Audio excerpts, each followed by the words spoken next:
All right, what's up, all you nerds and Chad dorks? I'm back in the other place. The giant library. The library of fun. And got a lot of things on my mind. We're going to open it up to call in goobers. We haven't had a lot of goobers on in a long time, and I happened into a chat with a lot of goobers in it. It was goober heavy. And upon a lot of reflection as I drove from one house to the other house, I thought a lot about everything. And I think it's time to let you guys know a big decision that I made. It's not easy to say this. I know a lot of people are going to be upset, but it's time for me to just go ahead and be honest and tell you guys what's going on.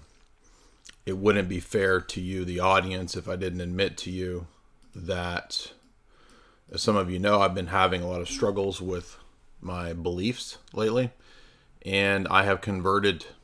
I didn't want to tell anybody this yet, but I have converted, actually reverted to Black Hebrew Israelite.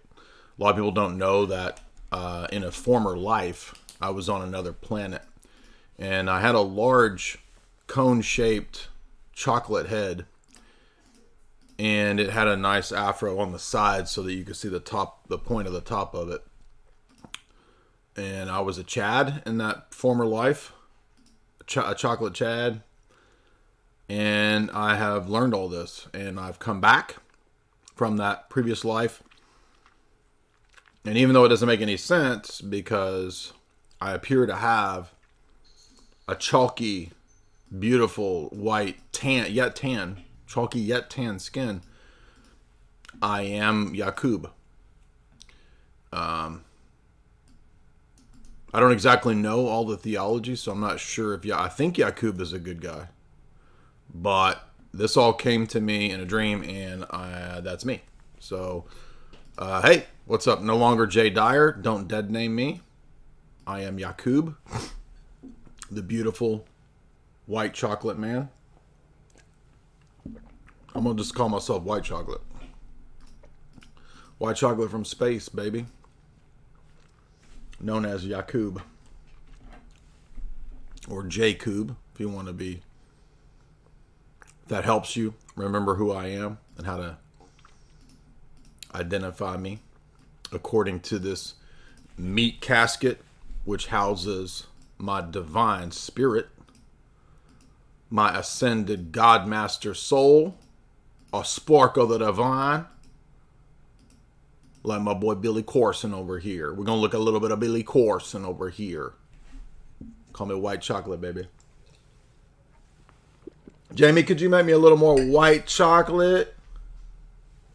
Espresso with an X? Make that a triple espresso. Somebody said, your dolphin laugh is stupid. It's not a dolphin laugh. It's a...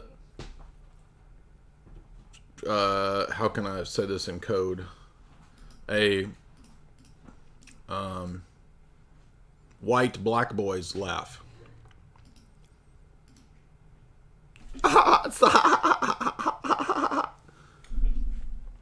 So I was over in Lord Voldemort's chat on Twitter, and it was full of complete goobers.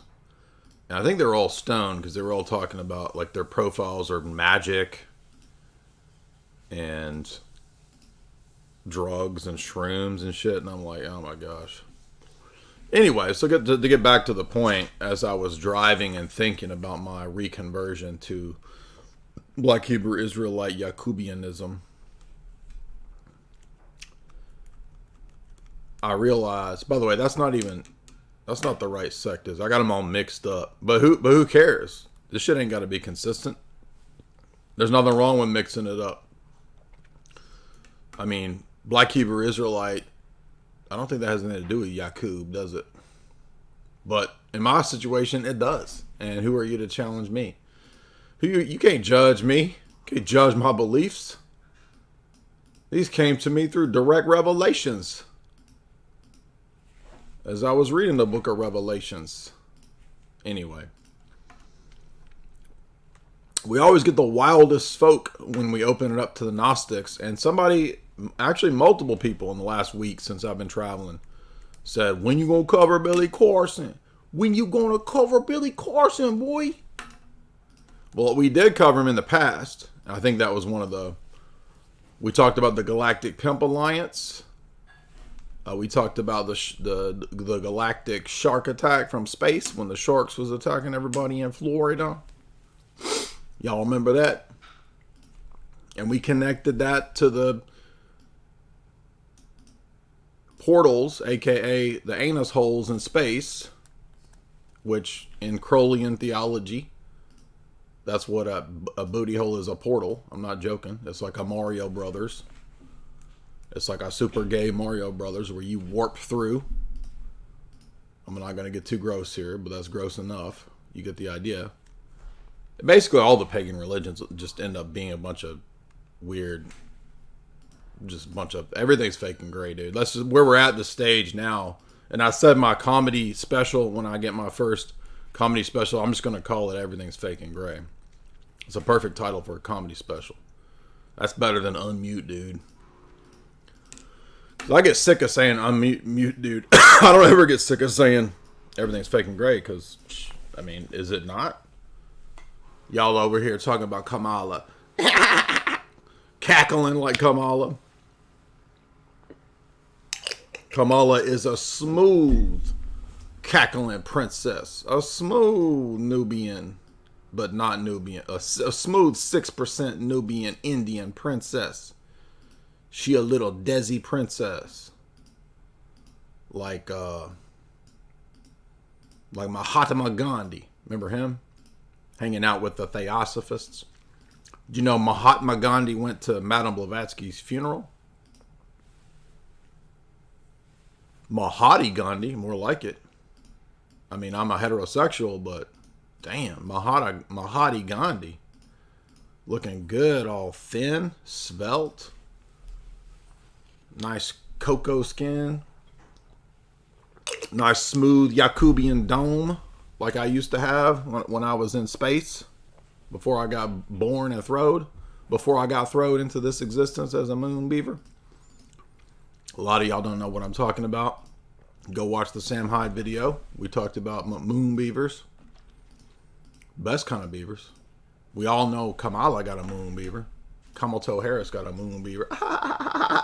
Anyway, we're not going to be talking about all this filthy stuff. Filthy! Even disgusting, filthy stuff. Thank you. Thank you for that white chocolate.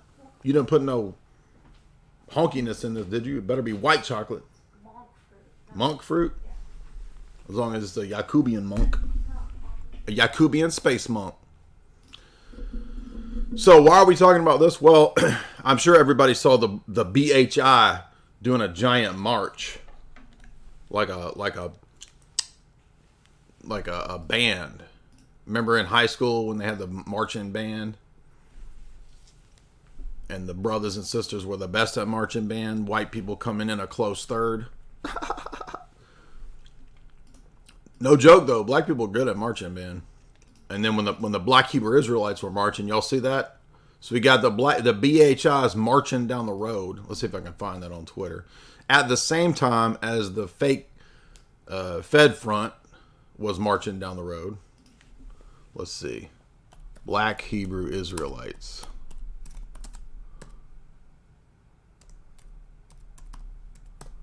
And we're going to open it up for goobers to call in here in a minute. Black Hebrew Israelite marching. That ain't it. That ain't it. This is just pulling up. Here it is. They always wearing purple too. That's my royal purple that they're wearing. Check this out. Used to be in the club. Who's the king?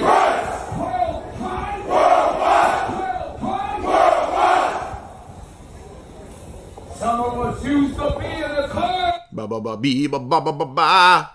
Na na na na na na na na. I don't know what he's talking about, but So this, the next few months is going to be Fed frenzy, baby. Fed's going wild over there. Instead of girls going wild, this Fed's going wild. Feds are just like, they're over there just shaking. Just, they're like the Star Wars dude. Remember the Star Wars dude that I made fun of years ago? When he saw the new Star Wars trailer, he was like, he started crying. That's how the Feds are right now. They're like, oh. So they got this group over here on the one hand, a bunch of goofy goobers.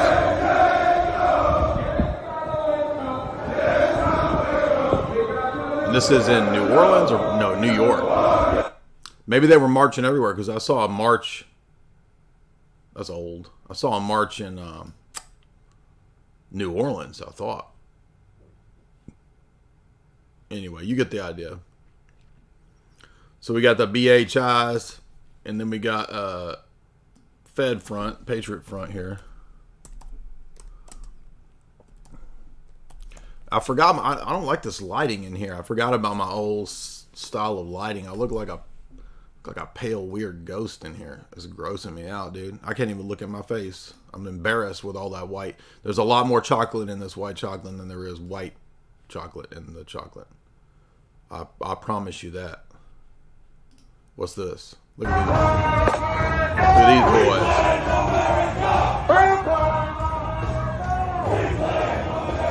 Now they were up in here in Nashville. I think this is Nashville.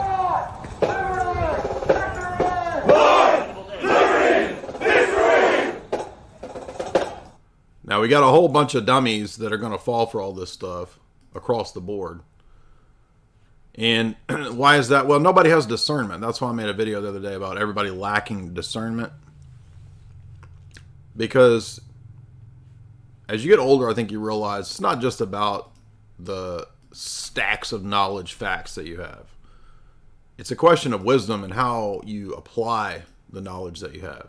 And are you good at applying the knowledge that you have, right?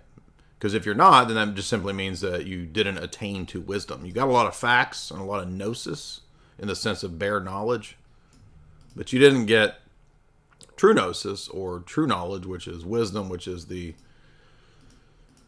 correct application of the knowledge that you have at the right time and at the right place. And that's very different than just knowing facts.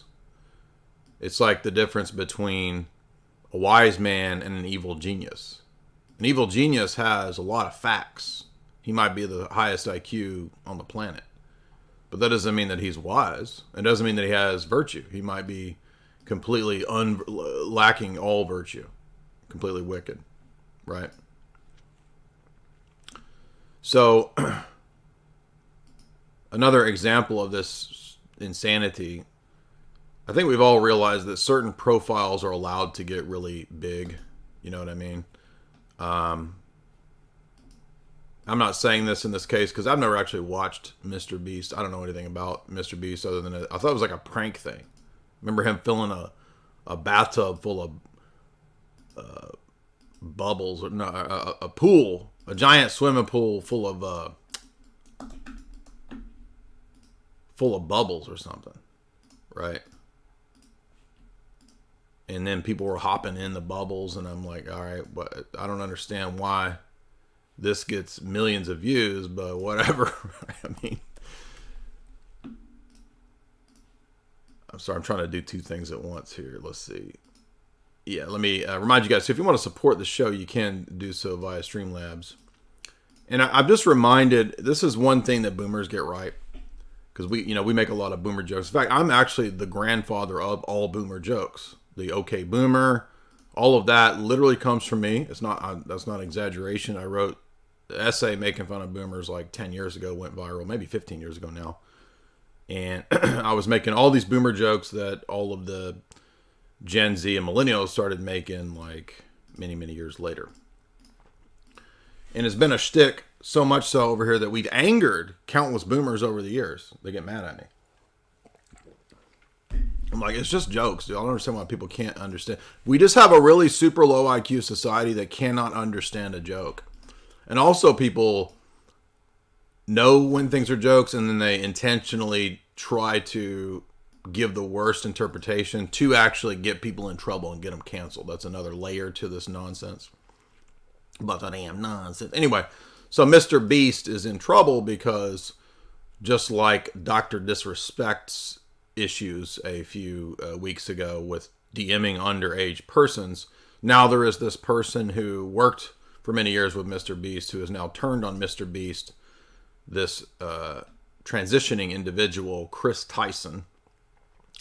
And what's funny about it is the way that the media has interpreted these two events. So Dr. Disrespect, who's an older married dude who messaged, I don't know how old, something allegedly. Okay, we'll just say that because I don't know these stories. I don't keep up with this stupid ass drama. It's just illustrative, right? Allegedly, we'll use the Cat Williams interpretation here. Allegedly,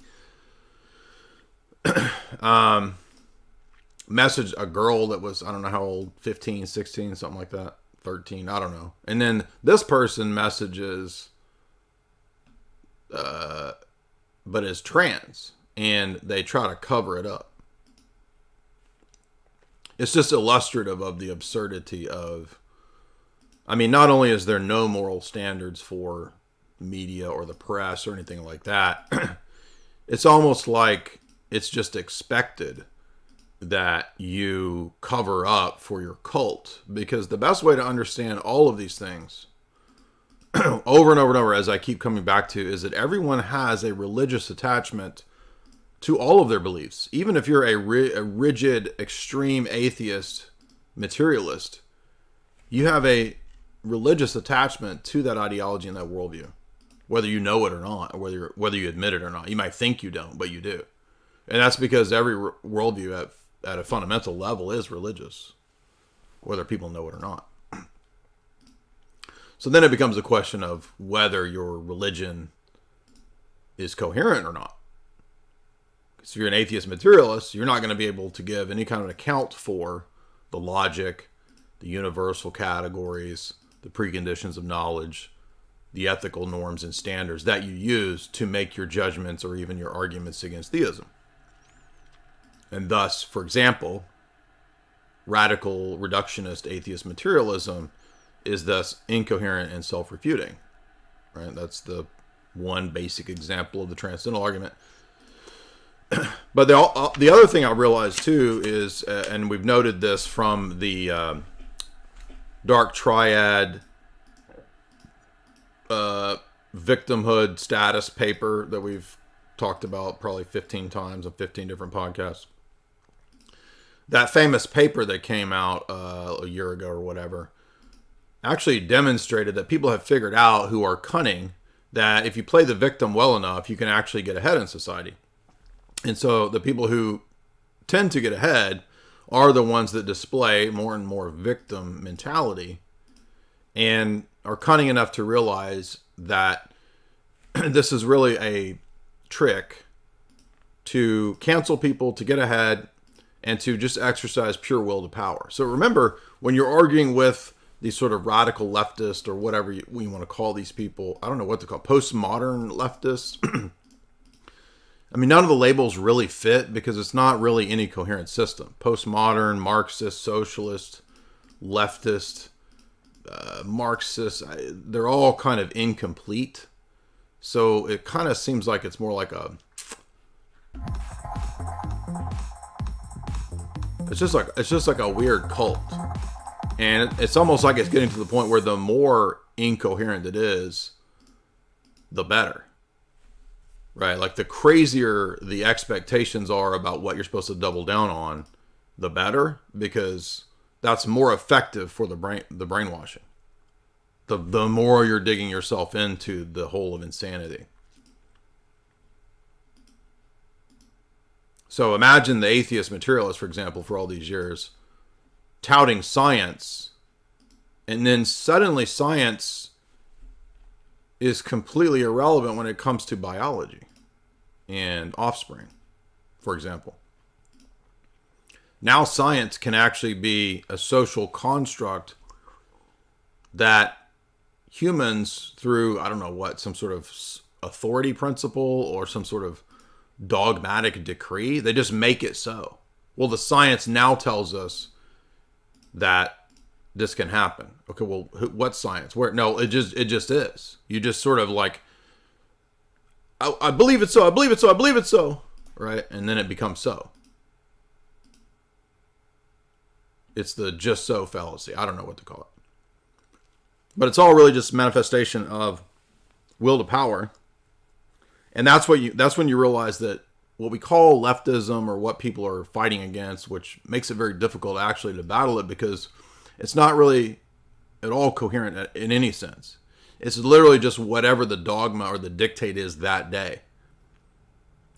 For example, we've argued many times with papists, and you guys will know that although Roman Catholics are not identical to what I'm talking about with leftists, they have kind of the same principle at work that, well, if the Pope decides it today, then it was always so. Right? So the ultimate sort of authority and normativity and epistemic principle, all of those are embodied in the figure of the Pope. And so if the Pope decides that the death penalty is against the gospel, then it always was. So in other words, truth really is dictated by the authority structure. Like literally. And the weird part about that is, if you remember in 1984, that extremely illustrative chapter, probably the most important chapter in all literature, the metaphysics debate between Winston and O'Brien.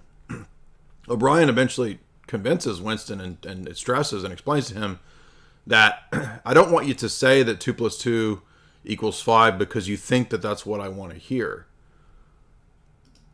I want you to say that 2 + 2 = 5 because the party says so, and I want you to really believe it. That's what we're talking about. Do you see the difference between those two? Because at first, Winston's like, okay, fine, stop torturing me, 2 + 2 = 5. And O'Brien's like, you don't really think that. You are telling me that, so I'll stop putting rats on your face, or whatever he was doing. So in the same way, people are influenced by dark ideologies. They buy into it. Where are you going? Get a couple groceries. Okay. Watch out for the Black Hebrew Israelites marching. They know I'm the true Yakub. They might come after you. We got my beautiful Nubian white princess Jamie in there. They might come after her if they find out she's over at the Kroger. They're relaying over there on their they relaying on that walkie-talkies. Space walkie-talkies. Watch out for Billy Carson at Kroger. By the way, I decided I'm gonna do something that I don't think anybody's ever done. There's probably somebody that's done this, and then I'm sure once I say this, somebody will say, "Oh, here's the video. You didn't do it." Okay, whatever, dude. Well, as far as I'm aware, it's the first time that anyone has done 40 impressions in a row, right? I wrote them all down because I don't even remember all the impressions. I think it's up to like 43. Now, they're not all perfect. Most of them are decent. Some of them are really good. Some of them are... It's really hard to do Christopher Walken. I can't get my Jordan Peterson as good as Jim Bob's. I mean, it's gotten better. Now that Jordan Peterson cries all the time and cusses, it's a lot funner to do it. Anyway, so I'm gonna do. here's the challenge. We're way sidetracked. We're gonna open it up here to Goofy Goober chat in a minute, but I'm a goofy goober. You're a goofy goober. I'm gonna do 42 or 3 impressions in a row, no cuts and no edits, and let's see how good we do it. It's all gonna be improv too. I'm not gonna write anything down. All I have is the list of the people. So y'all think I can do it? Now, when we do the live events, I usually do about 20, 25 impressions. But I'm thinking, why not showcase? Because I don't think many people can do 42 or 3 impressions in a row. Y'all think we can? Y'all think I can? By the way, I forgot Obama. I forgot to put Obama on there. Most people think Obama's pretty good. So I'm asking the chat because we got over 700. Shout out to everybody. And by the way, we're trying to do another Nashville event. So while we're back here in town for the Bitcoin conference, which I'm looking forward to that's going to be a blast. We're going to try to see if we can figure out a way for me to kind of live report for Lord Voldemort tomorrow at the Bitcoin conference. And we got a lot of big hitters that'll be there. I don't know if I'm going to be able to get any discussions or interviews with any big hitters, but if I say, hey, Lord Voldemort's over here, you want to hop on with me? Maybe we can get, I don't know, Max Kaiser. I know Luke Radowski's going to be there. I doubt I can get close to Michael Saylor or anybody like that. I'm sure Trump is going to be on total lockdown. We got the Trump on lockdown. We got your city on lockdown. Nashville will be on lockdown. I'm sure when they send you the tickets, it's like all this list of security stuff now. So after the attempt on the Dawn, we're probably going to be standing in 3 hours of security lines to get in. I don't know. It's going to be crazy. But anyway, we're going to have fun at the Bitcoin conference tomorrow and Saturday. Hope to see some of you there. Shout out to those that are going to be there. I was thankful enough to get free tickets. So shout out to those who donated those tickets. Appreciate that. Also, a reminder that I will be speaking August, 2.5 weeks at the Nashville. It's a small private event. I think 50 people-ish, but it will be live streamed. And this is Courtney Turner's event. Dr. James Lindsay will be there. Professor Stephen Coughlin will be there. I think he's a professor. He was like a consultant to the Pentagon on Islam for many years. I forget exactly what. But we did a podcast some years back. I'm sure you guys remember him. I'm looking for the link to that if you guys want to get tickets. That's 2.5 weeks in Nashville. Here it is. Cognitive Liberty. And John Kleisic will be there. You guys have seen. Courtney will be there. You guys have seen me interview John Kleisic. He also published his book through my publisher. I'm not familiar with this woman or this guy. And then this other person, let's see, Matthew Crawford is a educator, teacher of some kind. Anyway, get the tickets here. It's going to be a decent conference. I know a lot of people say, well, I disagree with James Lindsay. Well, this conference is not about what we're there to disagree about. We're going to be talking about the areas that we agree. And Dr. James Lindsay has done some really good stuff. Even though we would disagree with his take on orthodoxy, he has done really good stuff on analyzing, peer review and showing, he went on Joe Rogan multiple times demonstrating that peer review is faulty. So we all know where we disagree. When is the open debate coming? Here in a second, bro. Just chill out. Anyway, so it's going to be a fun event. We're going to have, there's going to be some smart people there. So it's going to be a nice, small, intimate event. But it's 2 days, I think. So that's why her tickets are a little, it's not like just a one-time, come and hear people talk for 3 hours type of thing. I think it's a little more because of basically 2 days. So if you're in Nashville in the next 2.5 weeks, if you want to come to that event, there's the tickets. And I'll have books and everything there for sure. So,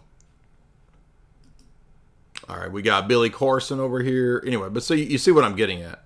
Once we realize that you're up against a cult that essentially just thrives on will to power, and remember that these people don't believe that there is any truth. It's like when I had the debate with the MAGA communist guy, that lunatic Haas, and you realize that this is not a rational person who's interested in actually having a debate. This is spectacle. It's agitprop performance. And then you realize, well, that's how a Marxist would see a debate. Because there isn't really true and false. There's just power and oppressor. Or oppressor and oppressed. So it's therefore justified to do whatever you want because that furthers the dialectical clash and the revolution. And that's literally how Marxists think. And then you realize that once you engage with Marxists, that Okay, this is not a person who's interested in utilizing reason and critical thinking to arrive at truth and refute falsehood. This is a person who's engaged in spectacle and agitprop to further revolution. And that really is the essence of all Marxism. And that's really what Marxism shares with the postmodern leftists today. Because you couldn't come to this position of thinking that biology is a social construct without postmodernism. Okay, but Marxists wouldn't believe that. Like classical Marxists, they don't believe in postmodernism. In fact, they would see postmodernism as liberalism, and Marxists reject liberalism. This is why in the Cold War, the CIA made alliances with French postmodernists to fight the Soviets in the Cold War. It's a famous fact. I covered it in my second book.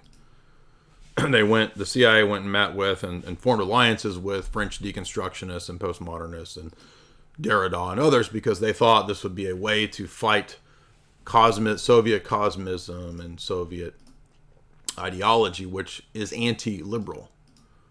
So Marx, and this is something that you don't hear like Peterson ever talk about this because Peterson just calls everything Marxism, and maybe he does that just for rhetorical effect or for ease and simplicity. But no, Marxism is not liberal. Marxism is anti-liberal. But today's socialist, Fabian, whatever, you could say that they are aligned with, and that it meshes easily with postmodernism because they would see anything as useful to furthering the revolution through dialectical conflict. And since in the postmodern scheme, everything is power dynamics and nothing is about truth.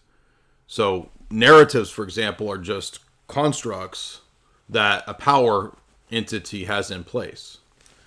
And if you get your narrative in power, then that's what's true. So you see, it's like the O'Brien ideology. There's not actually truth.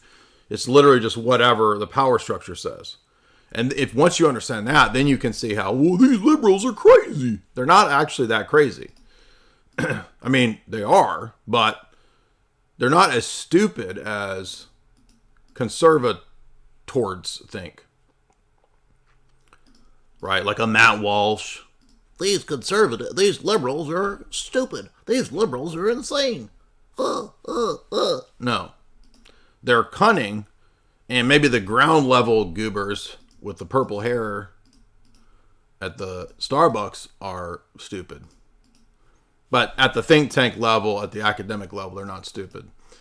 They know how to engineer and steer ideologies to cause social change and chaos. And a lot of that's intentional. So that's what's coming next. Is they're going to hype up more and more of the chaos.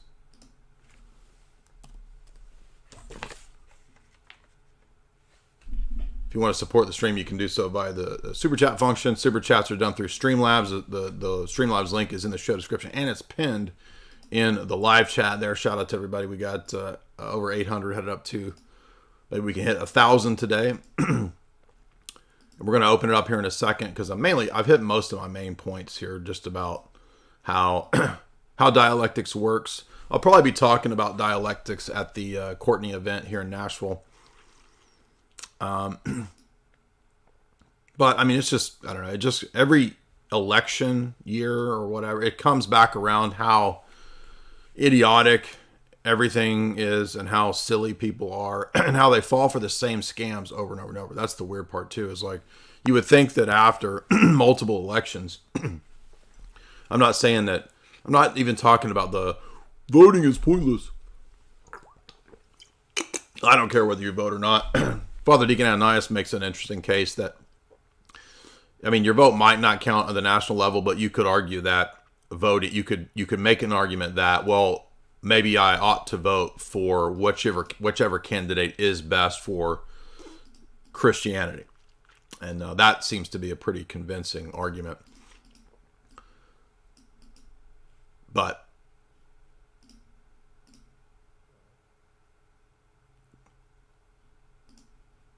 Yeah, come on, man. Everybody asks the same old stupid questions. I'm so tired of the same old questions.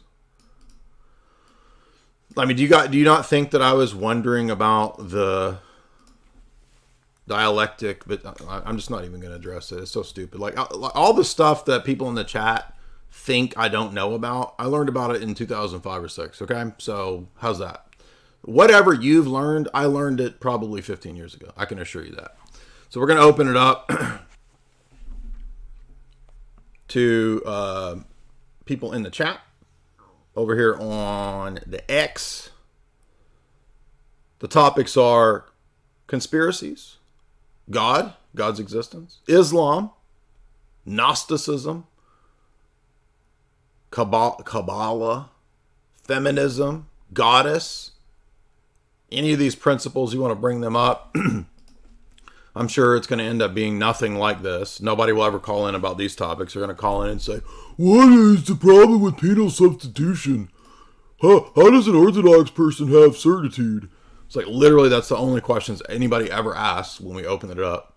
I want to talk about tag. I want to talk about penal substitution. I want to talk about certitude. That's literally it. Okay, well, guess what? We've covered those probably 100 times in the last 7 years.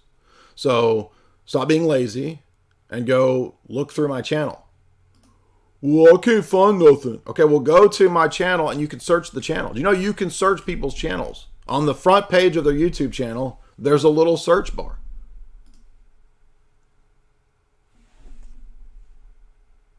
Logos, Christian logos. Damn, it's getting hot in here. Whew. I'm gonna have to start. It's getting hot in here. Put on more clothes. Hey, can you hear me? Yes, sir. Yeah, so I had a question about a book I recently got. It's called Basil of Caesarea, Gregory of Nyssa, and the Transformation of Absolute Divine Simplicity. Have you read that? Yeah, I read the whole book, and I did a whole lecture on it at the first Montanica. Okay, and at the end, you know, when he does the critique of Bradshaw, are you familiar with that critique he's using? Hold on, let me grab the book. Yeah, because I'm on your side here, but I hope this is in reference to the topics. I had a question about his critique of Bradshaw, because at the end of the book, he makes it sound like Dr. David Bradshaw becomes too apophatic, kind of in reference to Clement, when he uses the essence-energy distinction. Well, I don't think, hold on. So first of all, like, ultimately, it doesn't really matter about Clement anyway, because the only people who accept Clement are Roman Catholics, so... Right. And so I was just curious because he kind of makes this argument, he kind of puts it forward, whereas Gregory of Nyssa in his reading or interpretation is trying to root the energies in the nature, and that nature's rooted in the essence. And so he says that... Well, hold on. Yeah, nature and essence are synonymous, so you don't root the nature in the essence. Right, and so that would be kind of the essence of my question here. The specific portion I'm questioning about is on page 222 and 223. That's where he kind of puts forward the argument about David Bradshaw. And I've read Bradshaw's work, Aristotle, East and West, and like that's where I got confused, and I wanted to hear your opinion, because I'm like, I can't tell if he's just misrepresenting Bradshaw or if he's trying to point to something in Gregory of Nyssa he's misinterpreting, you know? Well, let's see. Bradshaw further argues that all positive terms used for God are not simply derived from divine energeia, but actually refer to divine energeia. Thus, not only are judging or seeing, but even good and wise are energeia. This is mentioned in the Tomos, which cites against Akondinos that these are distinct realities. So that's the terminology that's used. If you read, for example, my endorsed book on Palamos or Byzantine Theology, or if you read the recent Russell book on the translation of all the Palamite synods. And so, if I remember, and I read this in 2020, I think. If you look at the end of that chapter, that's where Radigalwitz basically says that he's not interested in necessarily which thing is true or false, but just giving the academic perspective. And I think so that very last paragraph on page 224, like I would say that that's the difference that I would have with this book, is that for us, this is not really an academic dispute. It's a question of real lived experience and liturgical like participation.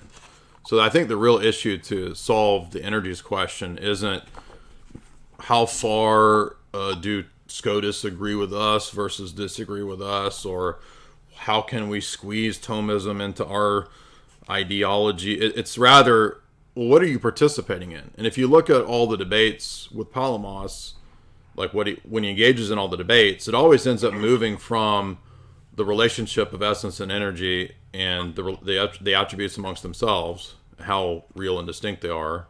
It always moves over into participation.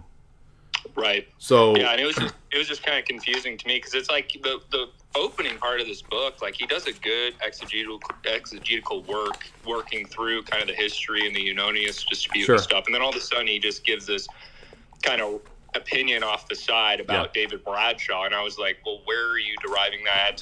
Well, you'll notice that what he says there is that Bradshaw reads Nyssa as a proto-Palamite. Yeah, that's the Orthodox view. I mean, of course. What I was like, well, isn't that kind of the point, dude? Yeah, exactly. And that's why at the end of that chapter, Radagowicz says, well, I'm really just approaching this as an academic and not a... Gotcha. So that's why. Gotcha. That makes more sense, too. And I think, when I debate people on, too, because on my channel, I do a lot of reaction videos to kind of your debates and stuff, just because they're so hilarious most of the time, and that's something I stumble upon is people have a really hard time kind of stepping over the life experience, the lived element of orthodoxy, and then just keeping it intellectually in their mind. Like people have a really hard time stepping out of that, out of their own mental landscape, Absolutely. Yeah, I appreciate that, and I think you nailed it at the end there with what the disconnect is. And also I would say that's why what I've started doing when this comes up with Roman Catholics or people who disagree is I just immediately take it over into, okay, can we participate in a formally distinct thing? Or is a formally distinct being what's present in a theophany? And when I take it over into theophanies and what we participate in, it seems like that's really the clincher where people who disagree with our position, they always falter and collapse because they end up contradicting and saying, well, it's an angel, but it's God, but it's a representation of God that's an angel that's also divine, that's a creature. And it's like, no, you can't have, there's no created God, dummy. Yeah, exactly. And I see this kind of overlapping too into kind of some of the Gnosticisms as well with this absolute divine simplicity. Do you see correlation like in the way the Roman Catholics try to intellectualize their whole experience of God in the same way Gnosticism does? Because I've debated a lot of the Gnostics too, and in fact one of our friends, like she just started getting into Christianity out of like the whole feminist, divine feminism, all that kind of thing. And I've noticed every time I've tried to work with her through like the Bible, there's always this holdup on trying to intellectualize God and not being able to see it in the lived experience. Do you see kind of that correlation there too when you argue against Gnostics? Absolutely, because a Roman Catholic, for example, will typically say that you can't have major real distinctions in God without composition or division. And then it's like, what you believe that the persons are major real distinctions as a Thomist. Yeah. And so they have a double standard, and it's like, so I think when you have these, this idea that there are self-evident metaphysical principles that come first, that bind God, that's what gets you into the trouble. Like the last time I had a long chat with Tim Gordon, he was like, there can't be any sense in which God, I'm trying to remember how he worded it, something like if we admitted this about God, that he could be in time and space like that, it would mean that he undergoes change. And I'm like, well, Tim, I thought you believed in the incarnation. You see, so it's like they have a disconnect between their metaphysics and then the belief and the idea of the incarnation. Well, and I feel like too, and that comes from kind of the programming here in the Western tradition where we're kind of taught to see everything as like binary, either ors. Yeah, that's dialectics. That's what dialectics is. Right. And then they read that right into God. So they try to solve their experience of God in dialectics, which cannot be. And they don't even realize, and this is, exactly. And they don't even realize that whole argument, that their whole mindset is the same way that Muslims approach the LPT. Yes. Yes, and do you see that in Islam too? Like their problems with the 99 names and the transcendence of Allah. Yeah. I see them falling into the same problem there, because you look through the Sunni tradition and then up through all their philosophers as it goes into the West and Right. stuff, and they're all struggling with this same issue of, well, how do we make the transcendent immanent? You know, how do we bring it into our minds? How do we hold Allah? But that's I think the importance in the epistemology of orthodoxy with Christ, right? Where he comes and he shares in our human nature. He kind of provides that linkage. Would you agree with that? I do, but what I'm saying is that so the LPT is based on like analytical philosophical argumentation. So it's like a further working out of a certain way of predicating and counting. And it's based on a strict kind of logical approach to how we count things and how we name things.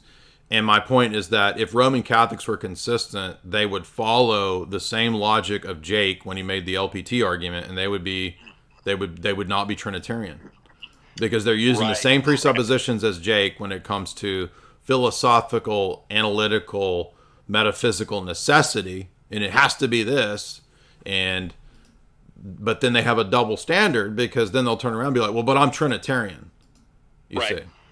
So, in other words, a proficient Muslim or a proficient proponent of the LPT should be able to easily refute any Roman Catholic. Right. And they probably can, and that's why none of these people ever debate Muslims, is because Muslims will probably... A very smart Muslim could easily wipe the floor with a Roman Catholic. Yeah, no, and that makes total sense too. That's really interesting too. And just one last question too. This is something, and I think I'm just might be drawing from two distinct points.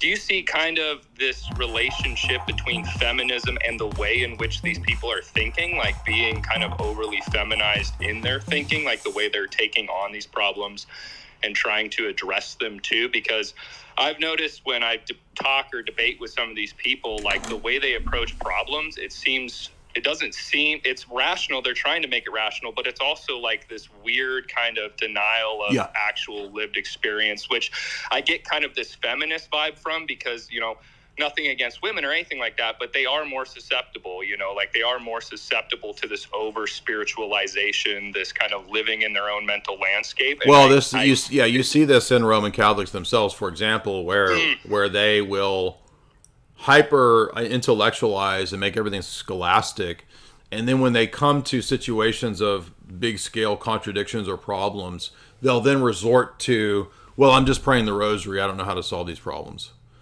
Right. And that's I would say that's kind of a feminine attitude. Not that. Right. Yeah, it's like, well, but that's not, if you're building your apologetic on scholastics, and then at the end of the day you're resorting to, and this is funny too, because an FDA can back this up, because over the years, the handful of people who, for example, chose not to become Orthodox or become Roman Catholic, or that became catechumens and then decided to become Roman Catholic. I said there's been probably 5 of those that we know over the last 7 years. Many of them would reach out to me or to Father Deacon Ananias, and they would actually say, I've decided that the ultimate reason that I'm going to become Roman Catholic is because of how I felt. I've seen 3 people say that. They say, because I felt a sense of peace after praying the rosary, that let me know that Roman Catholicism is true. And I was listening to Tim the other day, and even Tim said, look, there's these problems in the dogma, and Francis is doing all this crazy stuff, and basically every time Tim streams, he talks about how Francis is contradicting everything. And then he said something to the effect of, but I know that, God was leading me this way because of the problems that he had with his daughter, the health issues with his daughter. Yeah, yeah. And I'm not at all knocking Tim for that. I want the best for Tim, and I want him and his family to do well and flourish. Right. But I'm just making the point that, but at the end of the day, though, like, it's very,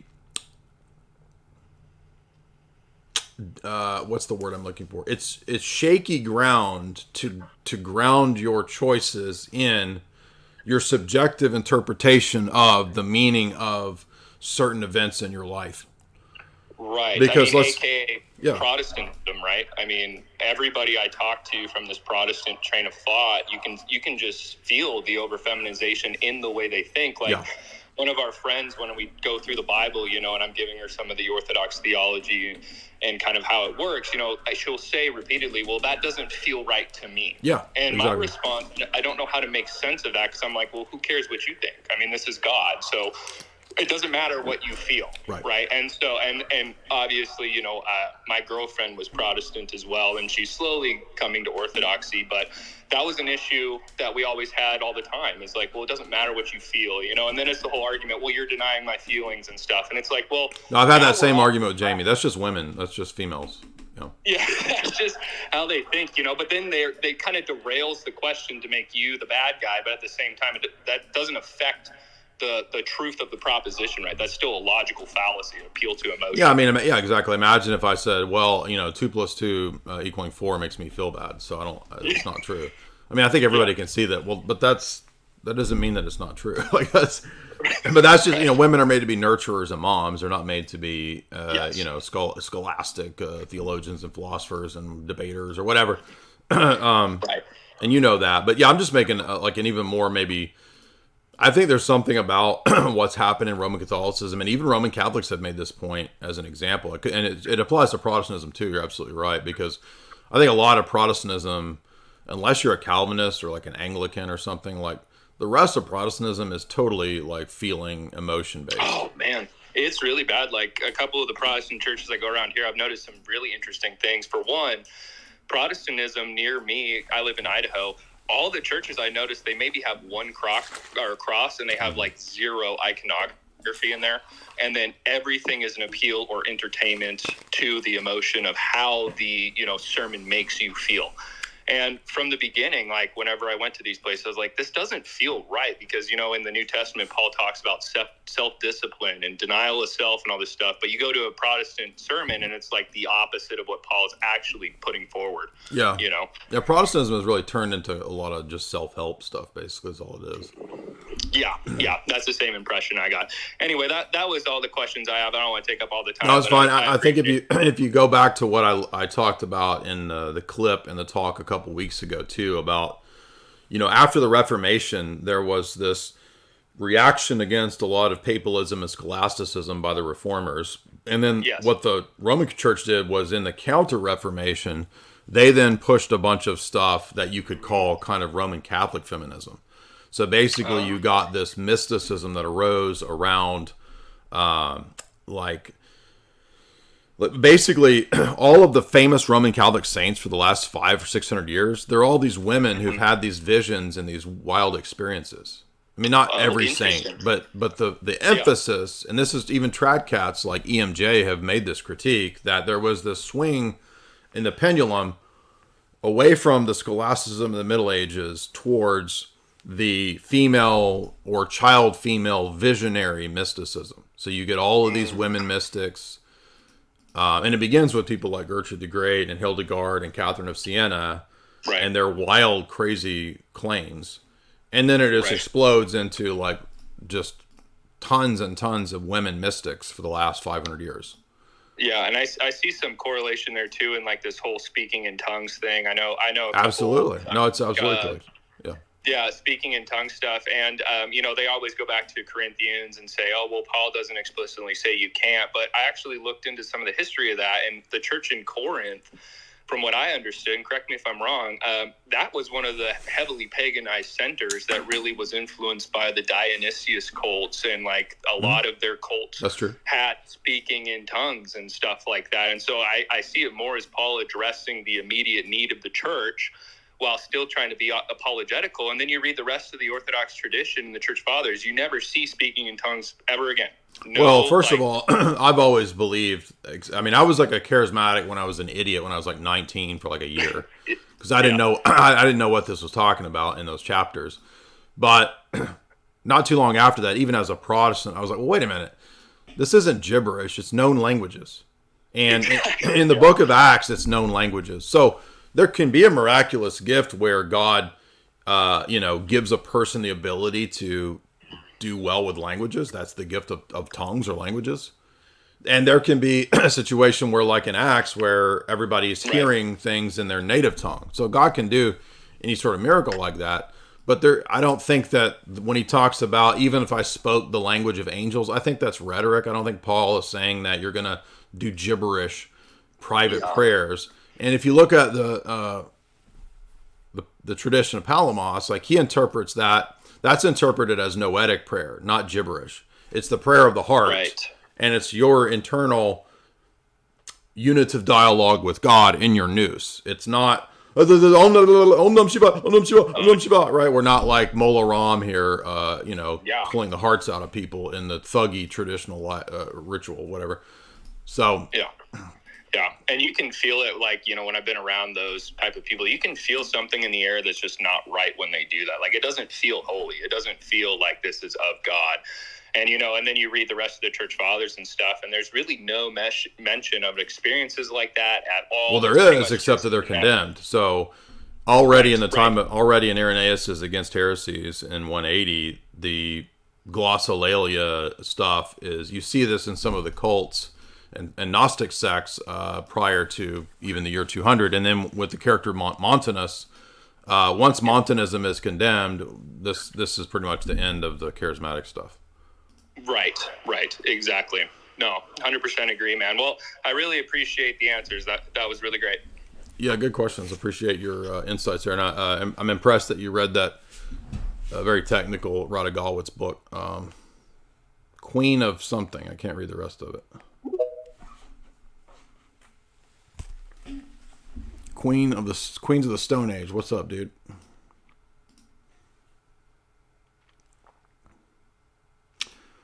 Dang, it's getting hot in here. Hold on, I'm about to turn the air on. It's hot.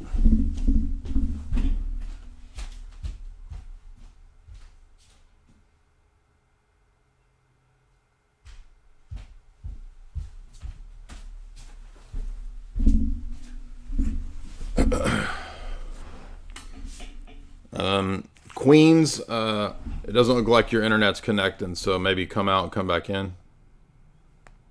Queen of the Juicy. Hey Jay. Yeah. I'm not really. Hello? I gotta get Billy Carson over here. We can't hear you. So maybe come out and come back in. Taryn? We got a Roman Catholic.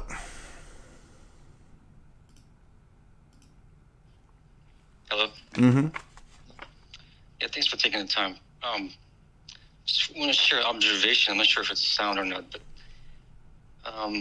it's related to previous conversation regarding distinctions and separations. Mm-hmm. So it seems like in Plato, when he divides the ideal from the real, it's not only a distinction, but it's actually a separation. Correct. Yeah, it would be.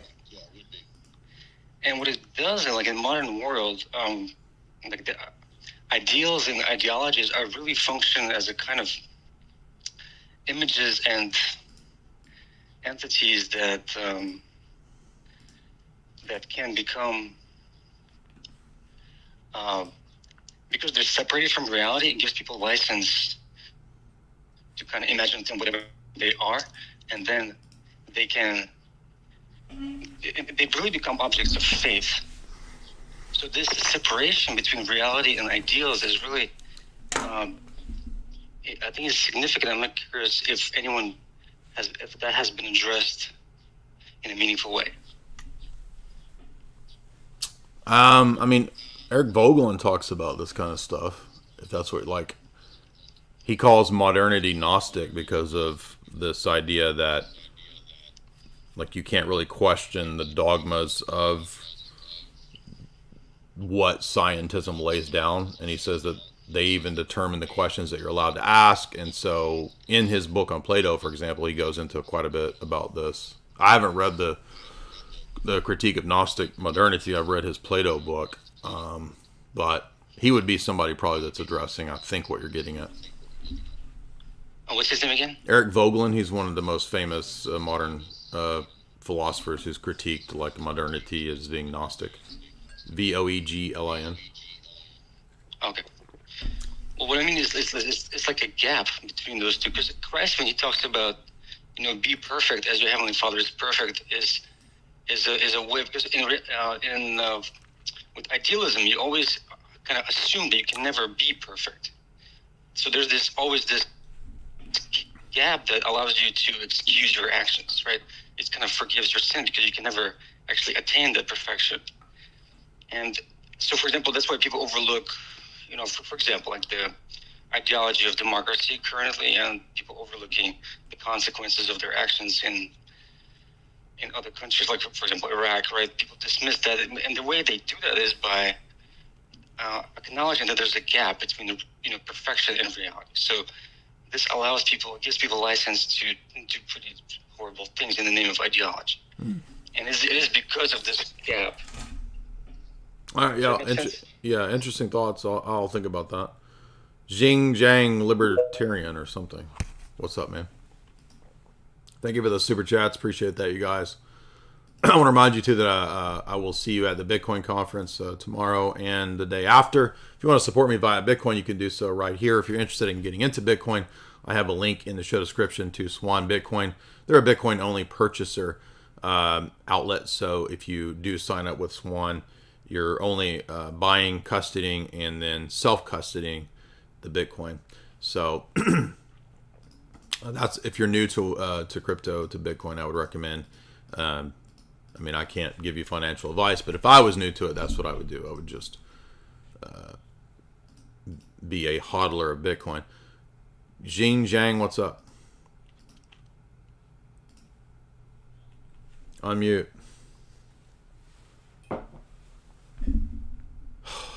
Unmute. Or don't. What's up? Copper, what's up?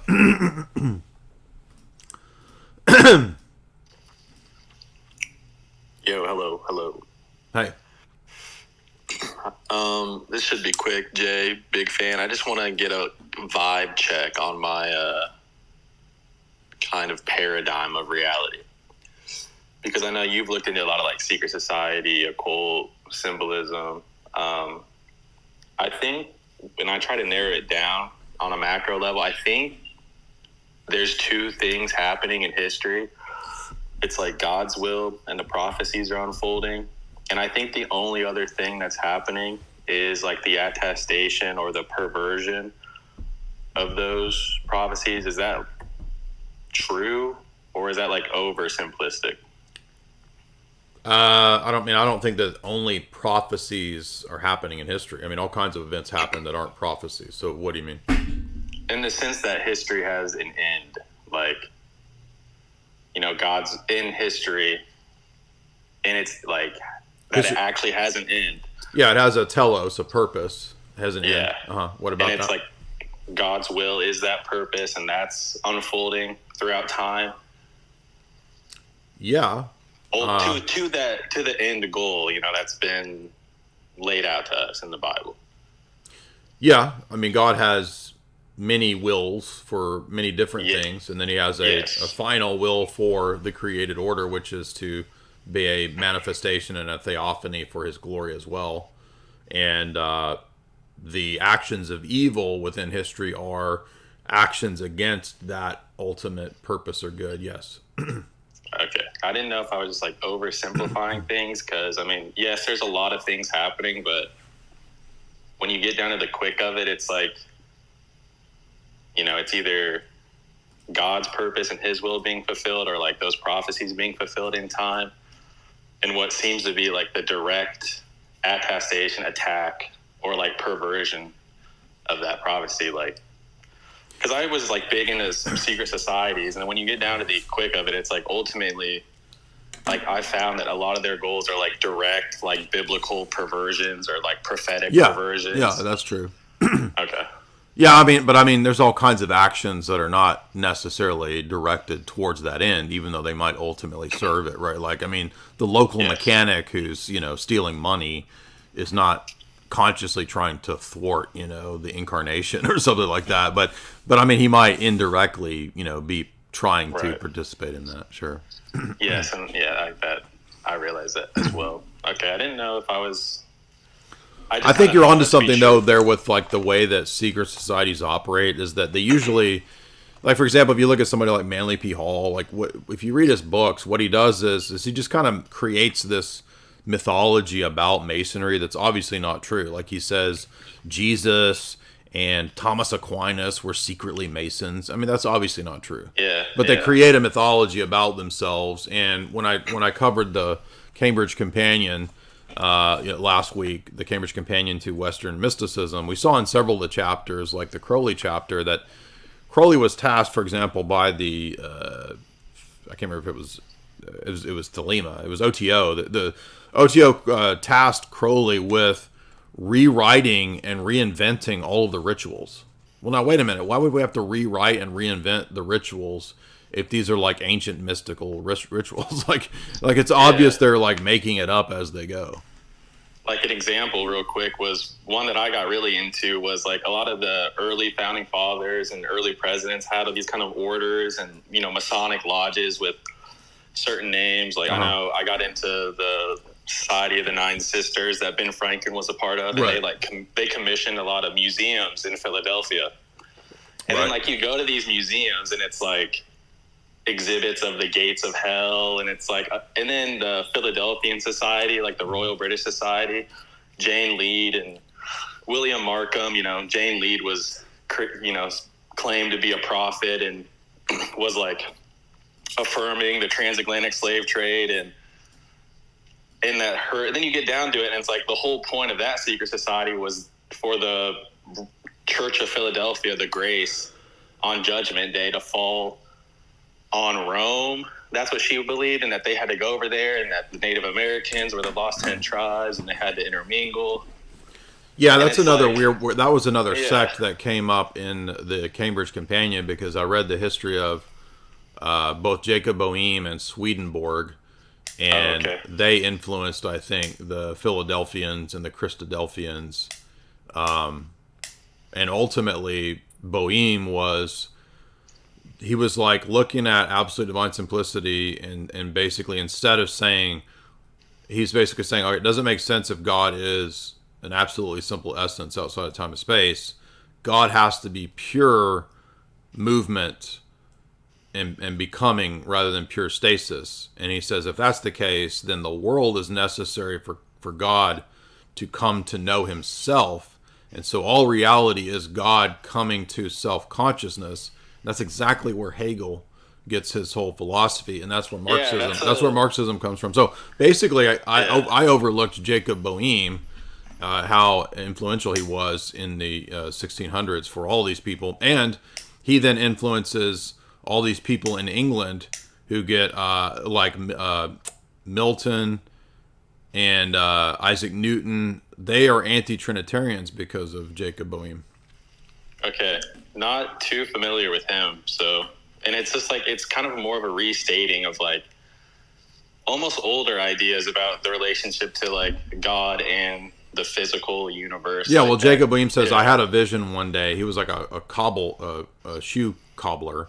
And he's like, I was pondering being one day, and I realized that God is pure being. And then he says the world is being coming to see and recognize itself as being. And then he fleshes out this big, elaborate, mystical theology, which influences Nicolas Cage. Yeah, literally. like every 500 years, that some reworded version of that idea becomes popular. Well, this is where we get process philosophy. So even though process philosophers might not be theists, but I mean, even though Marx is not a theist, like Marx is still, it's Kabbalistic basically. So it's Boehme was reading Kabbalistic texts, and then that influences Hegel, and so that's why Hegel's a Kabbalist. Yeah, and that, like, I was very getting down to like the end of what these people in these societies like want out, what they want their, like, what's the outcome they're going for. Like, so often it was a perversion of, biblical text or yes. like, yeah. Well, the so Masons the whole thing with Masons is basically to take everything and like give it this like fake ass meaning, right? Like Yeah. Like they'll say the name Solomon means soul, the Latin term for the sun, Om, the Buddhists who say Om, and then On, the Egyptian god On. Okay, that's not what the word Solomon means. It has nothing to do with three pagan deities. Yeah, that's the like word Black Solomon. Hebrew Israelite. It is that, but that's literally what Masons do. Like the funniest thing I heard was like a Black Hebrew Israelite talking. He was like, "Don't call yourself a soldier because your soul's dying. You're a soul dyer." Yeah, right. And I was like, "That's a bar, but it's not." That's like, word magic. It is. It's like a stupid word magic. Thank you for that. We're going to move on. Now, I'm trying to find this because it's actually funny when you look it up. And it's in one of the Masonic, it might be Mackey's. Let's see if we can find the Masonic nonsense. You'll see what I'm talking about. And I've seen this in multiple Masonic sources too, by the way.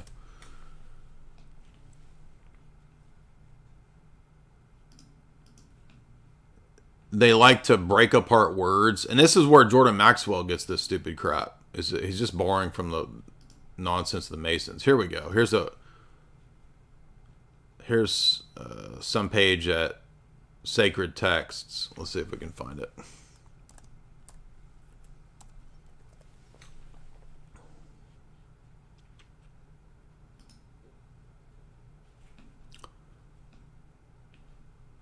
Soul Om On.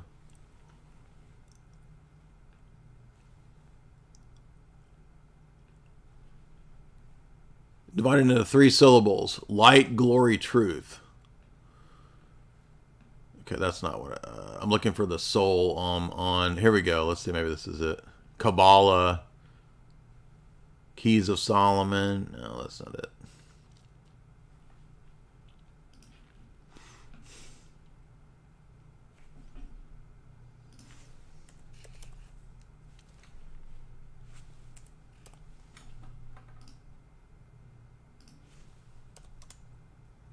They do the same thing with Jabulon. Remember that in Masonry? Jabulon.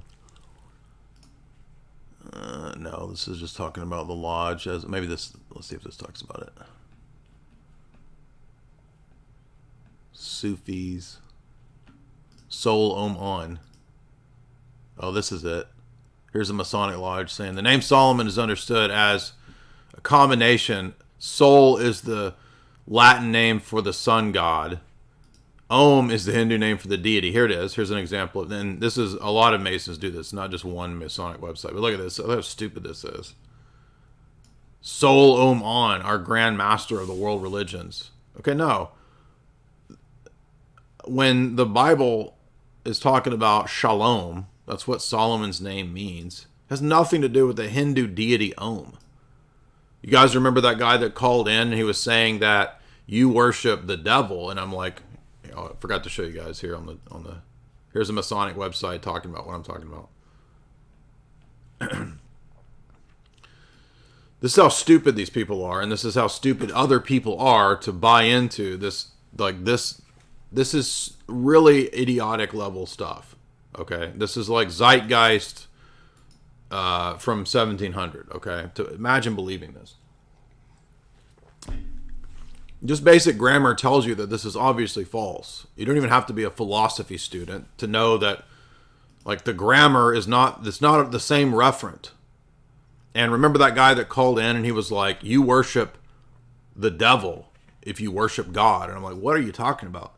And he said, well, in the book of Isaiah, in the later chapters, it says that the Israelites fell away from Jehovah and they were worshiping Gad.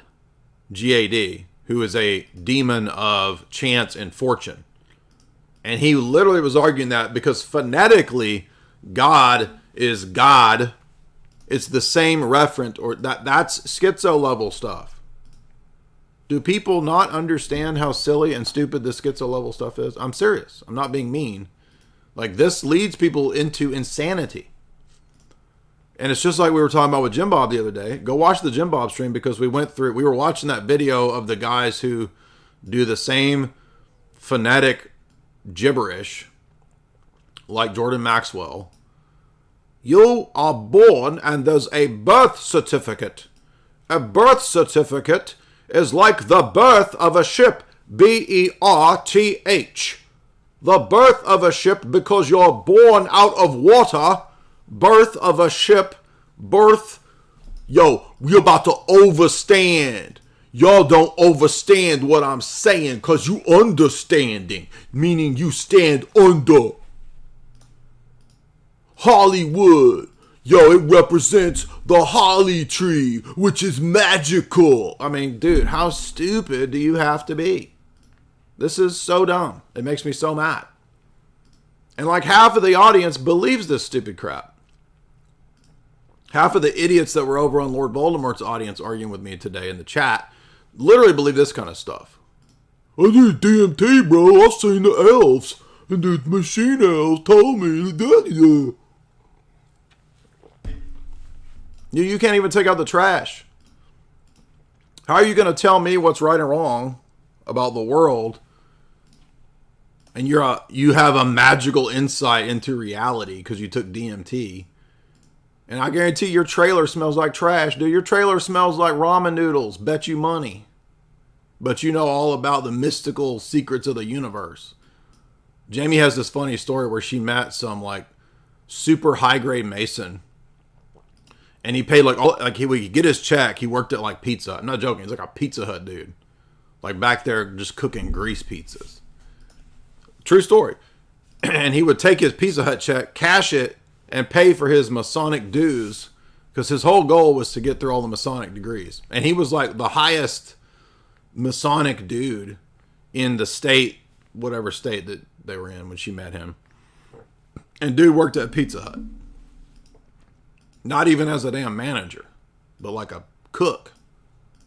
But he was like a freaking 32nd degree Mason of that state. He cashed all of his checks for that idiot cult scam. It's like, oh, good job, dude. You're the you're the highest level Mason in Kansas or Delaware or whatever. How's that Pizza Hut wage cut job working for you, by the way?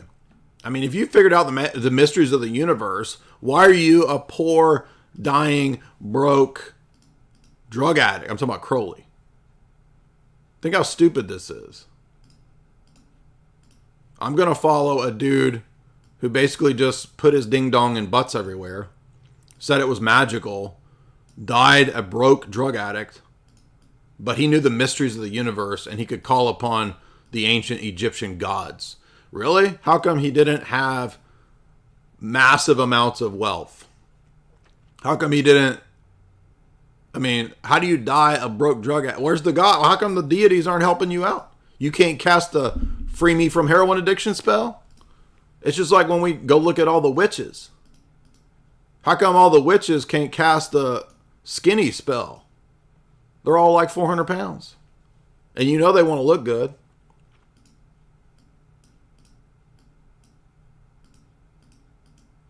It's a bunch of con men. And this is another point that I forgot to make in the first 30 minutes when I was doing my yapping sermon. People don't understand the world is run by con men. Okay, not everything in the world is a con. And this is the fallacy that people fall into when they realize that a lot of the world is run by scams and cons. Then they say, oh, everything's a con. Everything's a scam. Everything's fake. No, not everything is fake.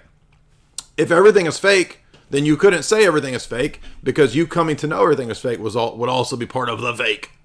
Duh.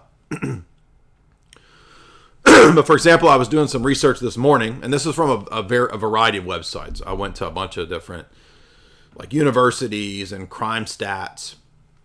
And this is not the top 4 things that earn, because the number 1 earner was apparently, I didn't expect this, but the most profitable industry in the world is tourism, which I didn't know.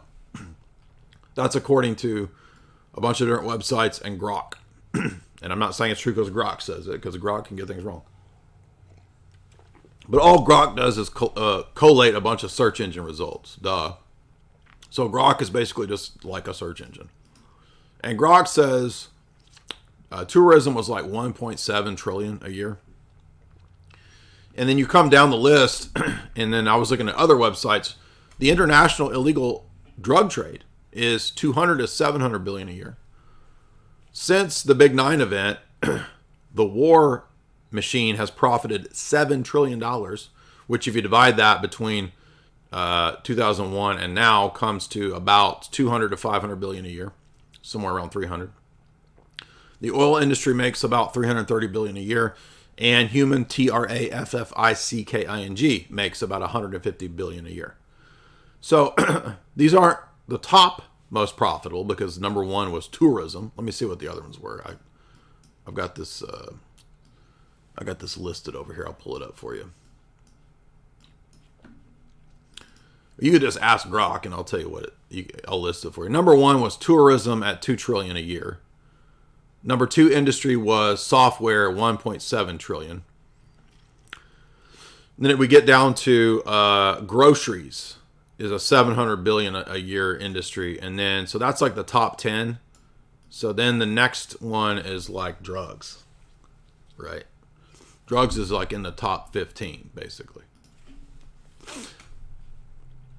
But if you did the top 20, the four that I listed would be in the top 20. It looks like. So what does that mean? Well, that means that a big part, maybe not a huge part, a big part of the global economy is the illegal black markets. Now, most people don't know that.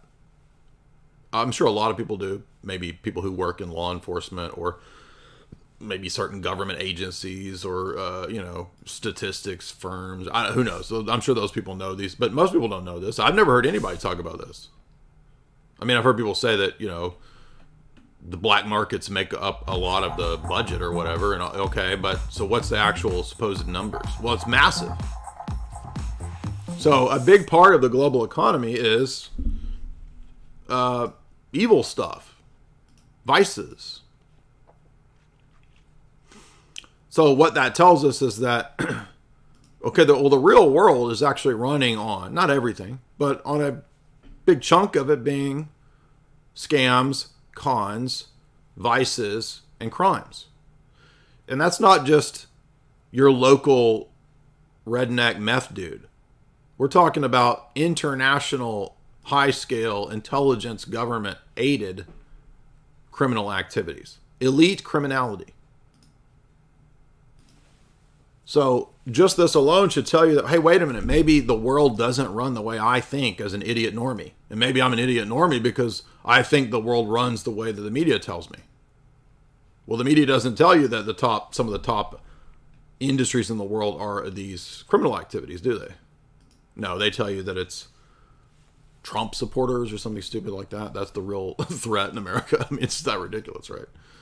Anyway, so you have to understand like scams and cons, and those are really key indicators into how the world works. In fact, one of the what's his name, Quintus Curtius, the red pill sort of commentator guy, he commented the other day something like, "Hey, it seems like we should study the history of organized crime if we want to understand how the world really works." Yeah, exactly. That's what I've been saying for 10 years because I heard Alex Jones say it. And it's true. And that's why I did multiple deep dives and lectures into the history of the mafia. That's why I interviewed the most famous living hitman. I called him the other day. And he said, "Listen, no question about it. They had a hit on Trump. There was no question." Okay, that's what Sammy the Bull said. Yeah, exactly. Because if you want to understand how the world works, you have to understand criminal operations. And guess what? A lot of intelligence agency stuff. Okay, you've got the division over here that's the nerds doing analysis. Well, there's another division that the nerds don't know about that does the black ops, the wet works, the operations bureau, all of that stuff. They're involved in helping and facilitating a lot of this elite criminality. So, studying organized crime, guess what? It seems to overlap quite a bit with studying intelligence agencies. And that seems to overlap a lot with secret societies. That's why we talk about this stuff over here. I talk about the real stuff, And that's, I think, why we don't get as much audience over here. Because I don't talk about this totally retarded stuff like Billy Carson. Okay, if I talk about aliens and pyramids and we was kings and spaceships, giant pyramids landing in Egypt, and the guys was coming out, would I get 1 million viewers over here? Probably. I get to go on Joe Rogan if I talk about giant Afro pyramids landing, space sharks, space pimps. Okay, dude, well, I don't know. Why are you thumbing down like every 5 seconds? I'll bring you on, man. What's up?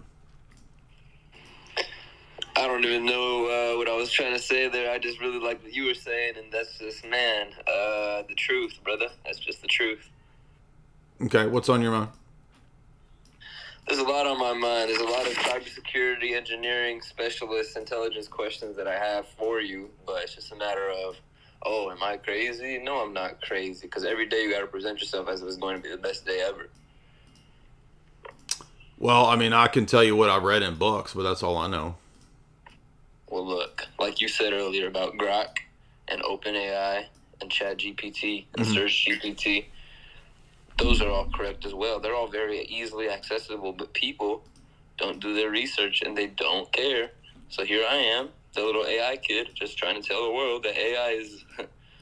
Just wait until we have the dogs with the fucking gun mouths that can fucking fly and you can command them, however. That's when the military will really start, that's when people will really start to pay attention. Yeah, I think you're right about that. Like, if I saw a flying dog with a bunch of guns coming out of it, like Skynet sends a flying dog at me, yes, I will definitely be paying attention. Yin Yang twin, what's up, Ying? To the windows, to the walls. Yo, that guy was crazy, man. What was he talking about? I think he's talking about DARPA dogs, like when a DARPA dog can fly. Like the Black Mirror episode. Yeah, that's what. No, I think that's what he meant. That's my first thought was the Black Mirror episode. Oh man, I'm crying. I'm not gonna lie, man. That was so funny. But now, how's it going, man? You alright? I've got a couple points on topic. The first one's a bit more of like a interesting one because the phraseology of these letters always confused me. I was wondering if you knew anything about like the Pike Mazzini letters from like 1871. You familiar with those? Mm-hmm. Yeah. What is that about? Are they just frauds or what? Because they use a lot of like 20th century phraseology in those letters. Yeah, I've looked into that pretty extensively. It does seem like it's probably not authentic, but there still might be something like, might be based on something like other famous documents like that. Mm. Yeah, that's what kind of like on the way I was thinking, because they use too much 20th century phraseology for me to think that's authentic in 1871. Right, and it is true, however, that actually Zionism as a term is actually used earlier than most people think, but I think the better argument is about the terminology for Tiny Mustache Man. I don't think there was anybody using that N-A-Z-I terminology that early. Yeah, no, I hear that definitely. Seems to be that also like there's a misconception that communism wasn't being spoken about in those specific terms in the late 1800s, but in fact it was. No, it was. Absolutely. Yeah, definitely. For real. Okay, and the second point I was going to bring up too is like, have you ever seen that goofy picture of Crowley in the back of the Beatles album? Yeah. You ever seen that? So imagine this, I showed this to my, normie friend the other day, and he literally, I told him this, I think, do you think there's anything strange about this? I'm not joking, bro. He goes, I don't care, when are we going to the pub?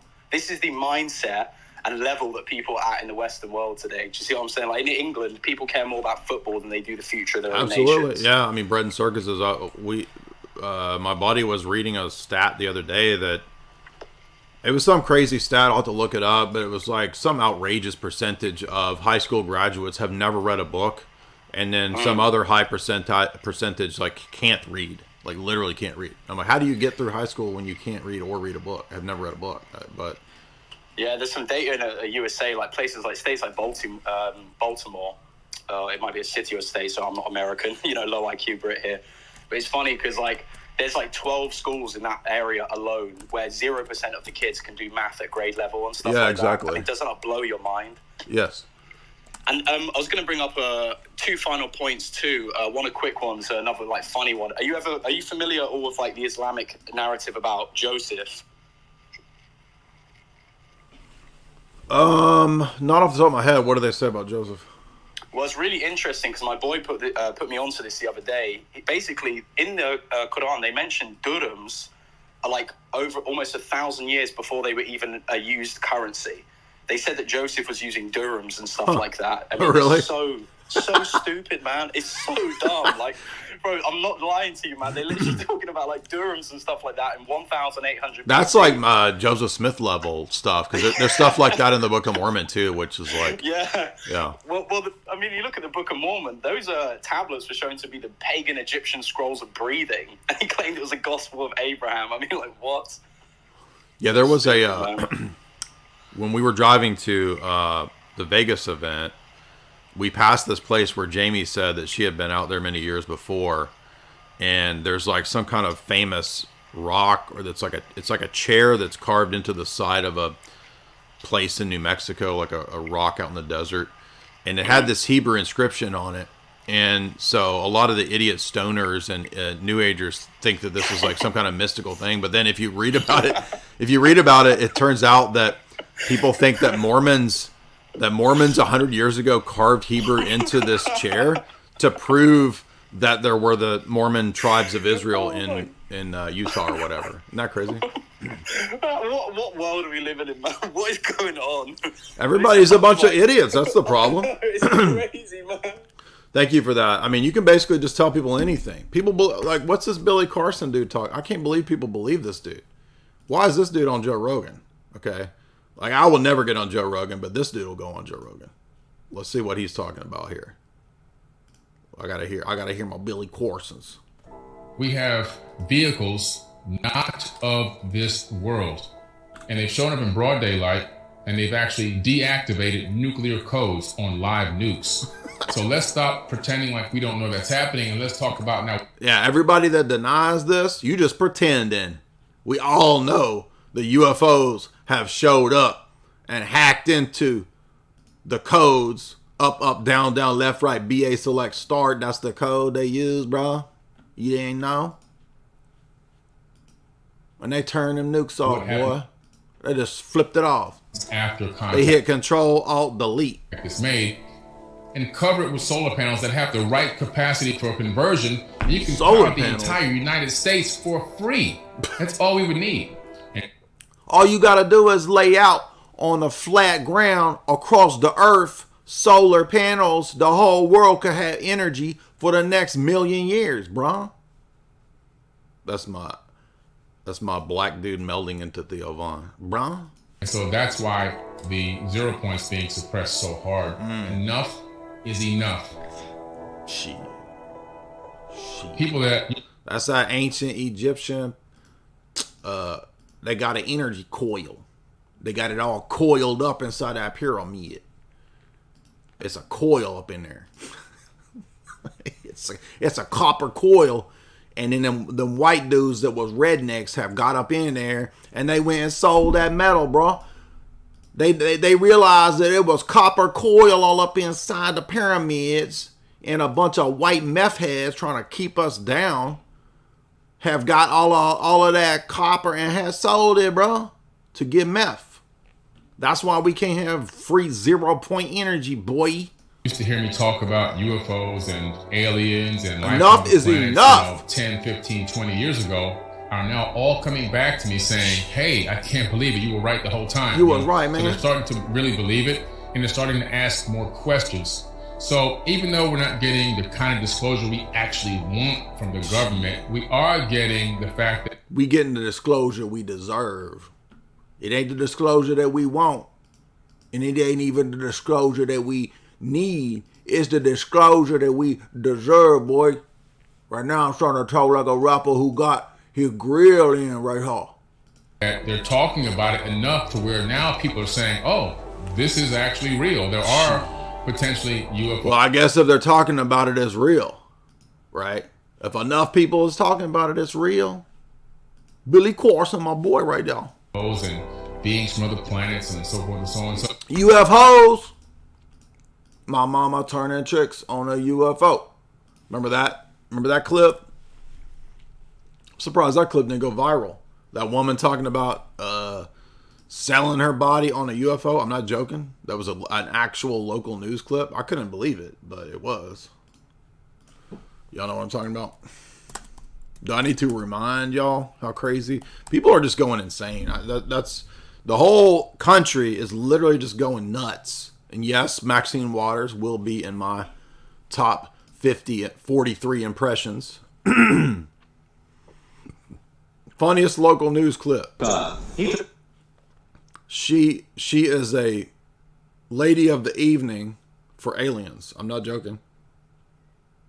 Gotta play this clip. Watch this. To salon to meet someone who swears she's been beamed up into a spaceship on numerous occasions for some very, very close encounters. I like that drawing, dude. That's a drawing by the same brother that drew the leprechaun. So leprechaun, right? Y'all remember this? Wait a minute. Away turn tricks inside the gravitron. It looks like a gravitron. Totally. Y'all see that? You know what I'm saying? So name shit to get them thrills. Mama's turning tricks inside the gravitron. Running down the cheese highway. Mama's turning tricks inside the gravitron. Running down the cheese highway.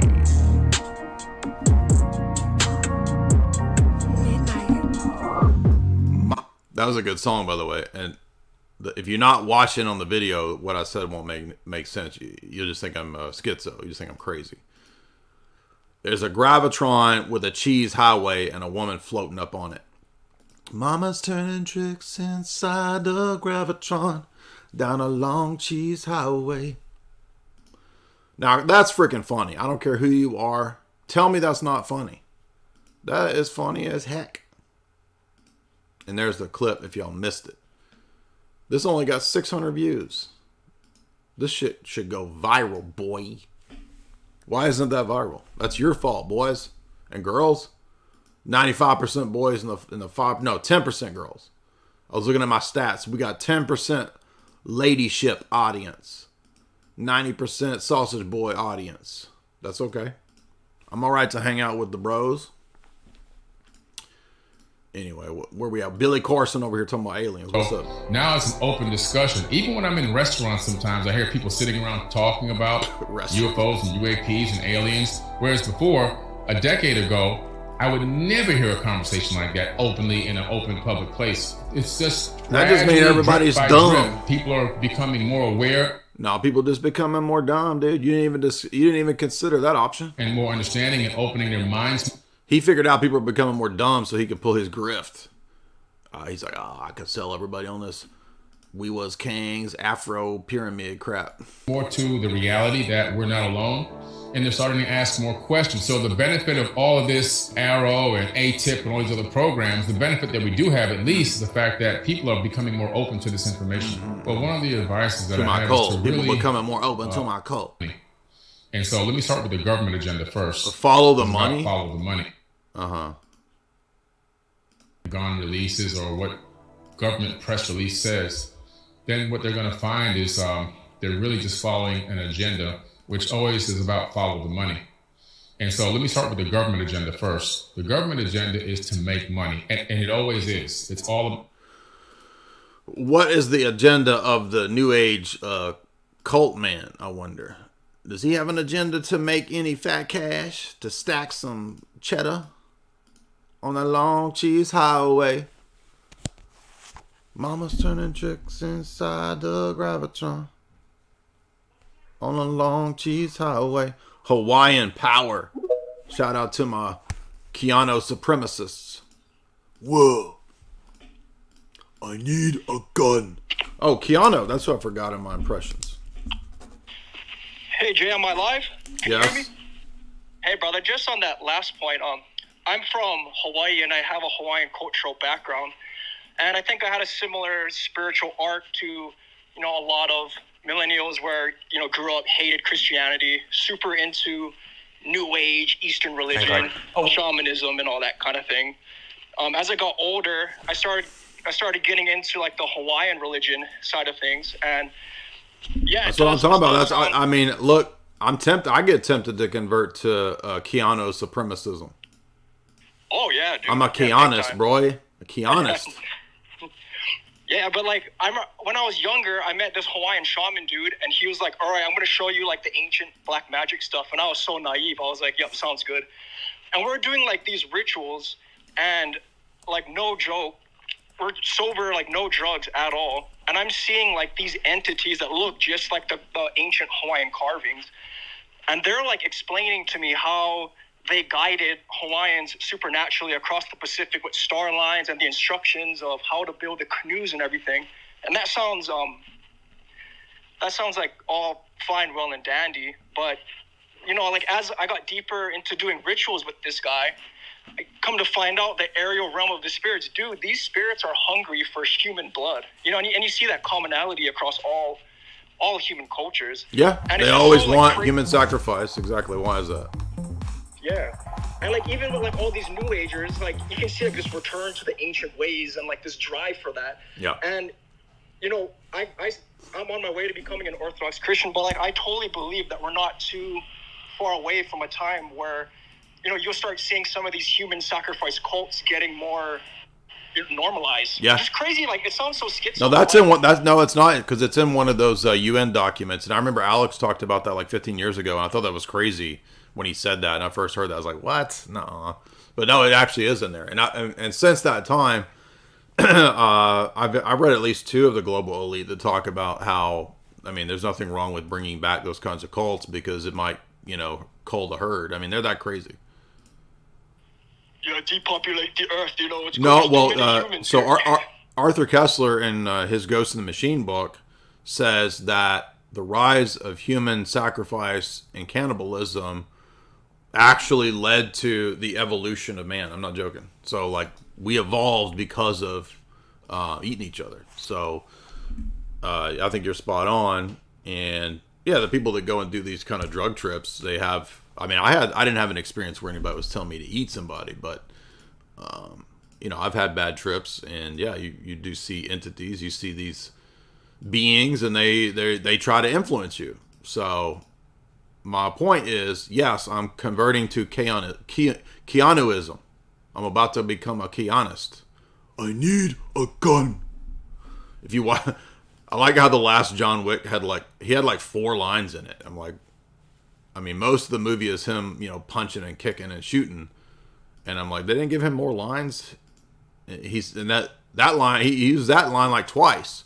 I need a gun. I'm gonna need a gun. It's like he just phoning it in.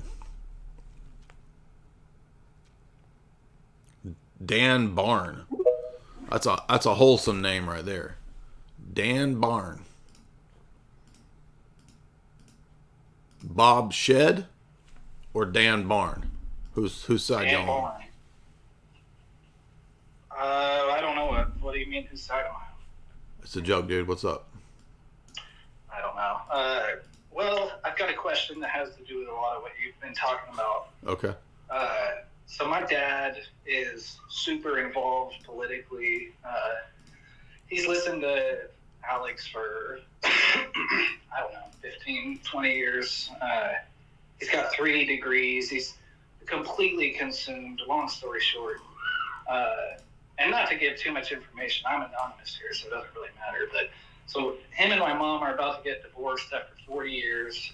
And long story short, he's just gone so far out into a cult level of the extreme right-wing, end times, evangelical, pray in tongues every day, prophecies about crypto and getting, the Iraqi dinar revaluing and Zimbabwean bonds. Have you heard of that stuff?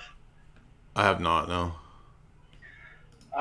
Well, I'm wondering, I'm sure that you've come across people that are, there's something about them that is unapproachable and unreachable in a sense, even if it's somebody close to you.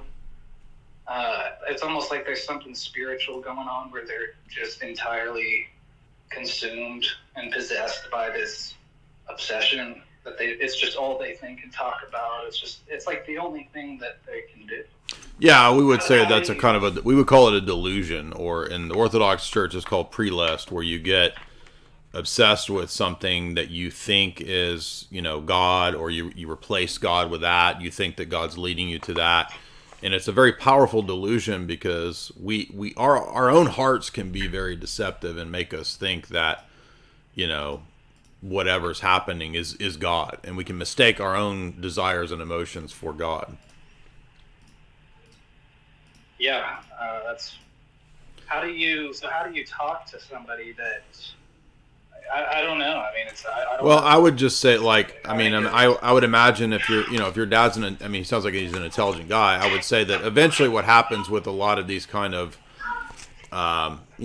end times premillennial stuff, and I was a premillennial end times dude when I was like 19, so I can understand that mindset. But a lot of times what happens is that it's kind of like people that followed that Q crap and all that stupid Q nonsense. Like, eventually what starts to happen is that you realize, this isn't coming about. So wait a minute, this prophecy didn't happen. Trump didn't do this. Hillary's not in Guantanamo Bay. Tom Hanks is not underneath the Pentagon being detained. I mean, it's just all a bunch of nonsense. And it should have been obvious, like, pretty quick. I mean, I said Q was crap, like, within a week or two. But sometimes it takes discernment, and people don't have the, discernment in these kinds of issues is something that comes after, maybe many years. But if your dad is, it sounds like he's a, smart guy. So it's not just all about intelligence, but I think intelligent people have the tool set to maybe recognize and see things quicker. And, no, come on. Yeah, Q absolutely did claim all kinds of nonsense. And if you're a Q person, like, why are you even in this chat? It's obvious. This is not for you. So this is Q crap is not here. I mean, if you can't figure that stuff out, like, please don't come on my channel. Like, this is not for you. I have zero tolerance for that stuff.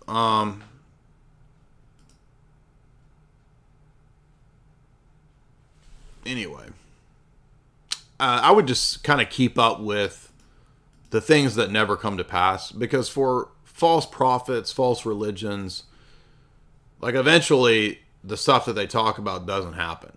And then what happens is the people that are locked into the cult mindset will want to not think about that. So it might be helpful to say, maybe down the road, hey, Dad, you notice, like, all that stuff that you were expecting, like, it didn't happen. Rapture didn't come. Antichrist isn't born in New York or whatever. Like, we don't have any evidence of this. It's all like weirdo speculations and people reading into it. And you also might bring up other issues that might be more fundamental than all the end time stuff. I would say, well, if you're a Protestant evangelical, like, how do you know you have the right biblical canon? And how come nobody prior to the Schofield Bible taught any of this stuff? Like, do you think the church fundamentally didn't understand, the bodily resurrection and, the last days until some goofy goober who was supported by the Rothschilds in England? I mean, does that really make any sense? Come on, that's stupid. And the whole thing it's all geopolitically motivated anyway. Balfour Declaration, all that should be obvious, but it is true, like, that Protestant boomer evangelical Q rapture crap, like, I don't know, man. That's a tough one. I would say maybe not focus on debating that, but, like, maybe shift it over into trying to debate something like the canon and tradition. Because if that falls, then the rest of that crap's going to fall. But he's probably so wedded to the, premillennial dispensation rapture stuff that you're probably not going to convince him by directly debating that kind of stuff. I don't know. But good news is Mark is Zucker-based. And like I said, Zuckerberg was corn pop all along. That was my theory, right?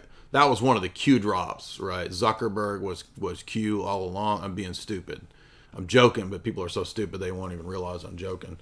But I am a little surprised. I don't actually think he's Zucker-based. I think that people just say whatever they think where the tide's going. So if the tide's turning in this direction, they'll say this kind of stuff. But it is interesting that Zuckerberg said that he thought it was pretty badass that Trump got up.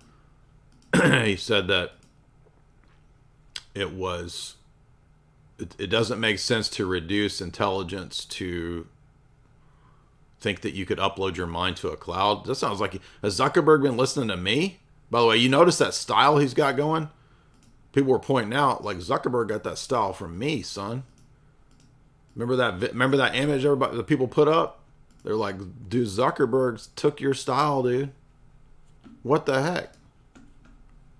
Hey, Zuck, give me some, like, if you want to show me some love, promote my stuff, dude. You've locked me down. You've had my profile on lockdown forever. Help me out, dude. Then I'll believe you're Zucker-based. Where's that picture? I'm going to see if I can find it. I'll scroll back. I'm going to prove it to you. He stole my style. Look, watch. Yeah, it should be right in here somewhere. Zucker-based.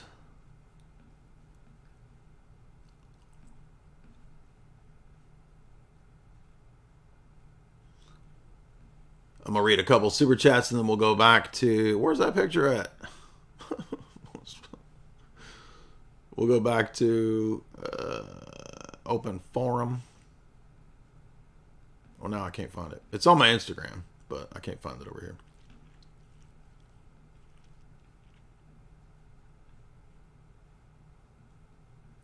I'm going to prove it to you, though. I'm going to prove he stole my style. Well, maybe I'll never find it. Anyway. Remember this guy? That dude talks in tongues every time he talks.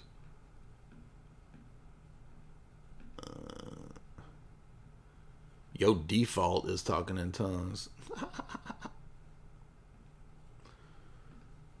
I can't find it, but it's on my Instagram. All right, let's move on. Henry.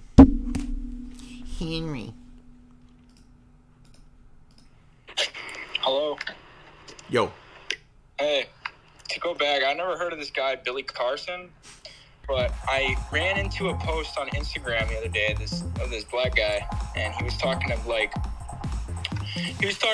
the same typical stuff, like, oh yeah, we were gods and goddesses from the planets, and we flew the pyramids here. We are the original. Hell yeah. We are the first mountain builders, brothers and sisters. And, I commented on it, and I was talking to some of these guys, and they have some of the craziest points. Like, they were talking about how, oh yeah, some black babies are being born very gifted. They are the ancient ones. And also, yeah, like me. That's how I open. Did you not see today's opening of this episode? That was me. That's you, Jay. I am Yakub, reborn. Yeah, exactly. That's as white chocolate. But yeah, I kept asking about them and how they where they get this kind of crazy shit from, and they think that the Vatican has their writings locked away underneath the Vatican. Hell yeah, I believe that. Just the crazy shit. But yeah, I just wanted to add that. Yeah. Thanks for all your work, Jay. Appreciate Thank you. it, Yeah, you see that right there? You see that picture? This is proof of what I'm talking about. That's me, the Chad dude right there, white chocolate. That's me in my previous life as a Yakub. And then that's a blue check mark liberal mad at me, jealous, trying to keep me down. So people thought I didn't have proof. Boom, visual proof right there for you. Tiffany. Breakfast at Tiffany's.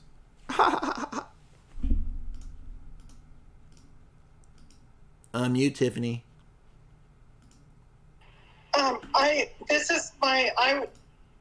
2 or 3 years ago, my son and I belonged in the Q movement, and then we got out of the Q movement because some stupid thing.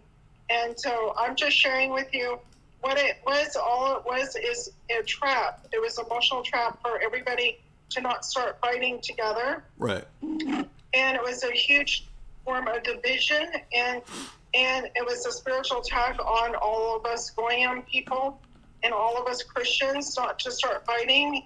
And all the Pentecostal people are so entirely lost.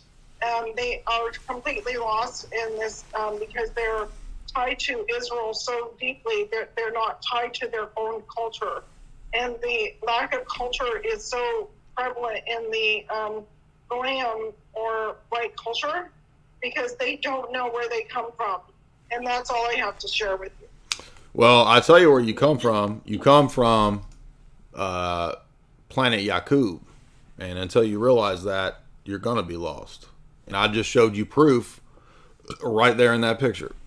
So chew on that. CJ.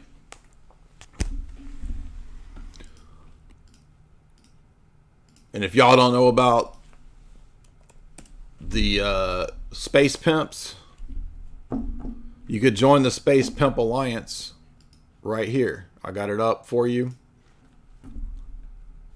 I'll show you where it's at. Now you can watch the full stream right here. What's up, CJ? Where I go after Billy Carson right here. The Galactic Pimp Alliance, Hood Healers, Star Seeds. A lot of y'all are going to be tempted to think we're learning about the Dork Lord. Right here. Here's the full episode. And then I gave you even a little clip to help you out. I mean, this stuff is so ridiculous.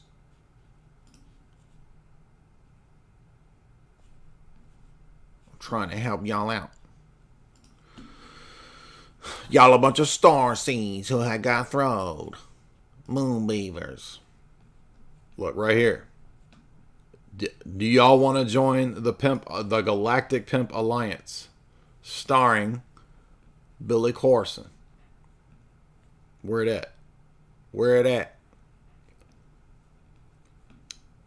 I know it's on. I put it on here. Where's it at? Pimp Alliance. I thought it was an awesome thumbnail too. Well, shit, where'd it go? Right here. Intergalactic Pimp Alliance has formed. Are you in? This is your. There's a limited number of seats available. You better ensure your place on the flying pyramid. There's a limited, and we only got about 600 seats inside of my pyramid. We're gonna blast off. We're going to follow the Heaven's Gate comet. Everybody gets free sneakers, free basketball shoes. If you come with me on the Intergalactic Pimp Alliance. What's up, dude? Who's up next? QAnon.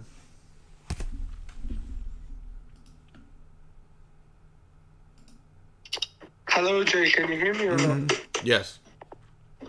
So I'm an Orthodox Jew, and I just want to have a discussion with you regarding Jesus and the fulfillment of the messianic prophecies. Okay. What specifically?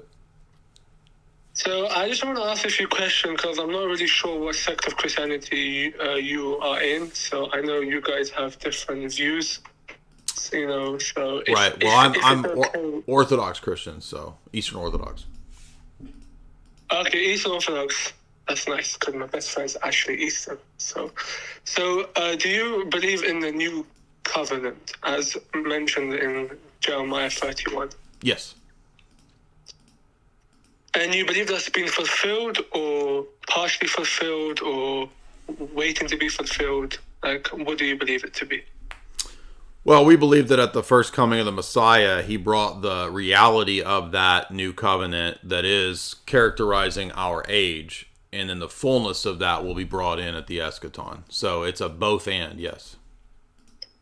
Okay, so if we do have a discussion, I'm not sure if you do want to, but I'm just wondering if it's possible if we can stick to the Old Testament exclusively and just adhere to what the Old Testament says, if it's okay, right? Yeah, I don't mind. I mean, I know. Well, obviously, I understand you wouldn't accept the New Testament, so no, I don't have a problem with that. Also, it's like, you can correct me if I'm wrong, but when Jesus says he's mentioned in the scriptures, that's not referring to the letters of Paul or Acts. Of course. That's referring to the 5 books of Moses and perhaps. So my contention with your interpretation regarding Jeremiah 31 is it like in verse 31 it mentions something that is quite fundamental in the whole sort of aspect of the future. Is it mentions the house of Israel and the house of Judah? Mm-hmm. And I'm sure you're well aware how the house of Israel was expelled 800 or so years before Jesus, right? Give or take. So if you want to make the argument that it's been fulfilled within the time of Jesus, then how do you reconcile the fact that it mentions the house of Israel and the house of Judah when in reality they have not been restored? And this is evident within Jeremiah itself when he mentions in Jeremiah 30 verse 3 as well as 31 verse 10 as well as Zechariah and Ezekiel. They all mention the restoration of the house of Israel and the house of Judah. Right, and I'm familiar with what you're saying with like Ezekiel talks about there will never be any more division, that the two will be joined back together, right? Right, that's 36. Yeah. So obviously when the house of Israel and the house of Judah are being referenced, that's within the scope of the Old Testament, that's always referring to the inhabitants of the house of Israel, of the house of Judah, or at least the kingdoms. It's never referring to anyone other than the house of Israel and the house of Judah. Right. You would agree with that? Well, right? Actually, no. Here we would depart because the way we interpret that is that in the first century, there were descendants who were, in large part, the entirety of the church. So the church in the, like say after the death of Christ up to Acts chapter 10 is almost entirely Jewish converts. So we interpret that because if you look at Acts, I understand you don't accept this. I'm just telling you this. Yeah, Acts chapter 2. Right. So Acts talks about the house. The tabernacle of David being rebuilt and restructured in the fulfillment of the church. Right. But that's my contention is that nowhere in Jeremiah or nowhere in any of these prophets does it mention a replacement to the church or even a hint to the church. Well, but see, we're not. It's not a replacement. It's the fulfillment. So that's two different ideas. So replacement would be like the things that came before don't count. That's why it's a fulfillment. So it's a totally different paradigm where we're saying that all of these prophecies are fulfilled, not just in the person of Christ, but who is, for example, in Isaiah, like Isaiah 53, we would say that he's the servant, he is Israel, right? So Jesus is the person. Right. So if we can stick to like one prophecy, because to go jump into. Okay, but here's the thing.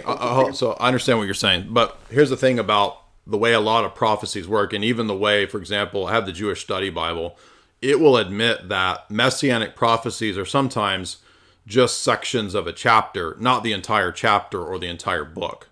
So not everything in Jeremiah 31 is necessarily part of the prediction of the new covenant. Let me give an example.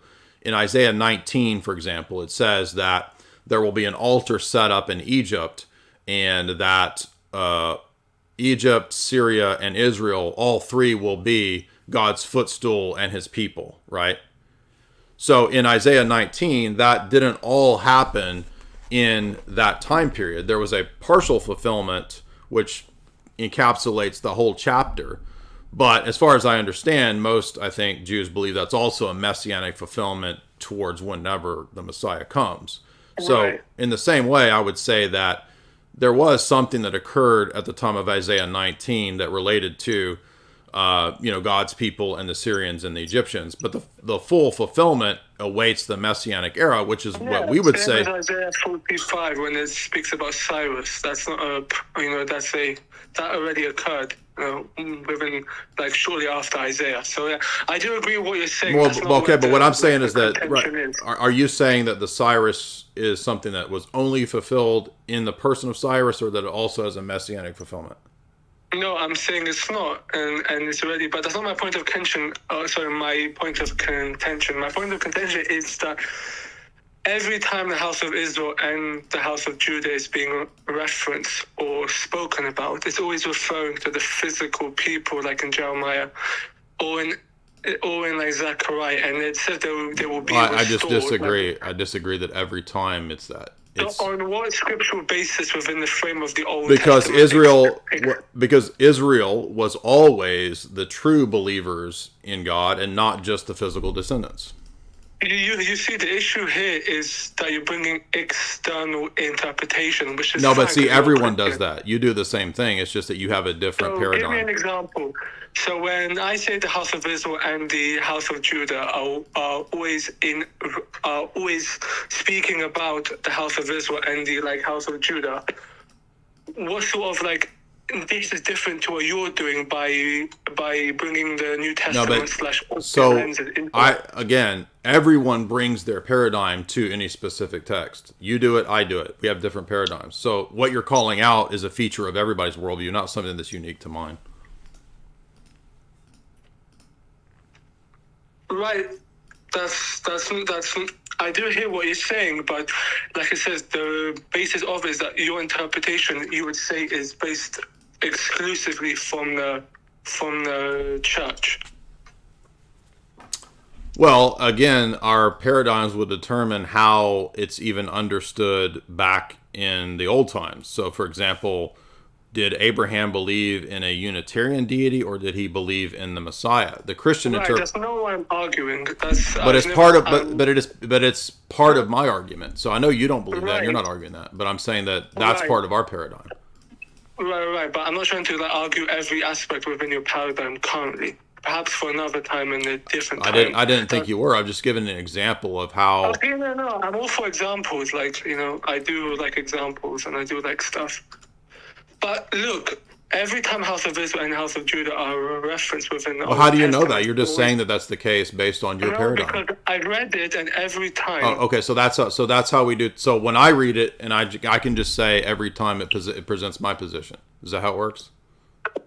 You can, if it's logical to the context of the Old Testament. Well, but that's again going to depend.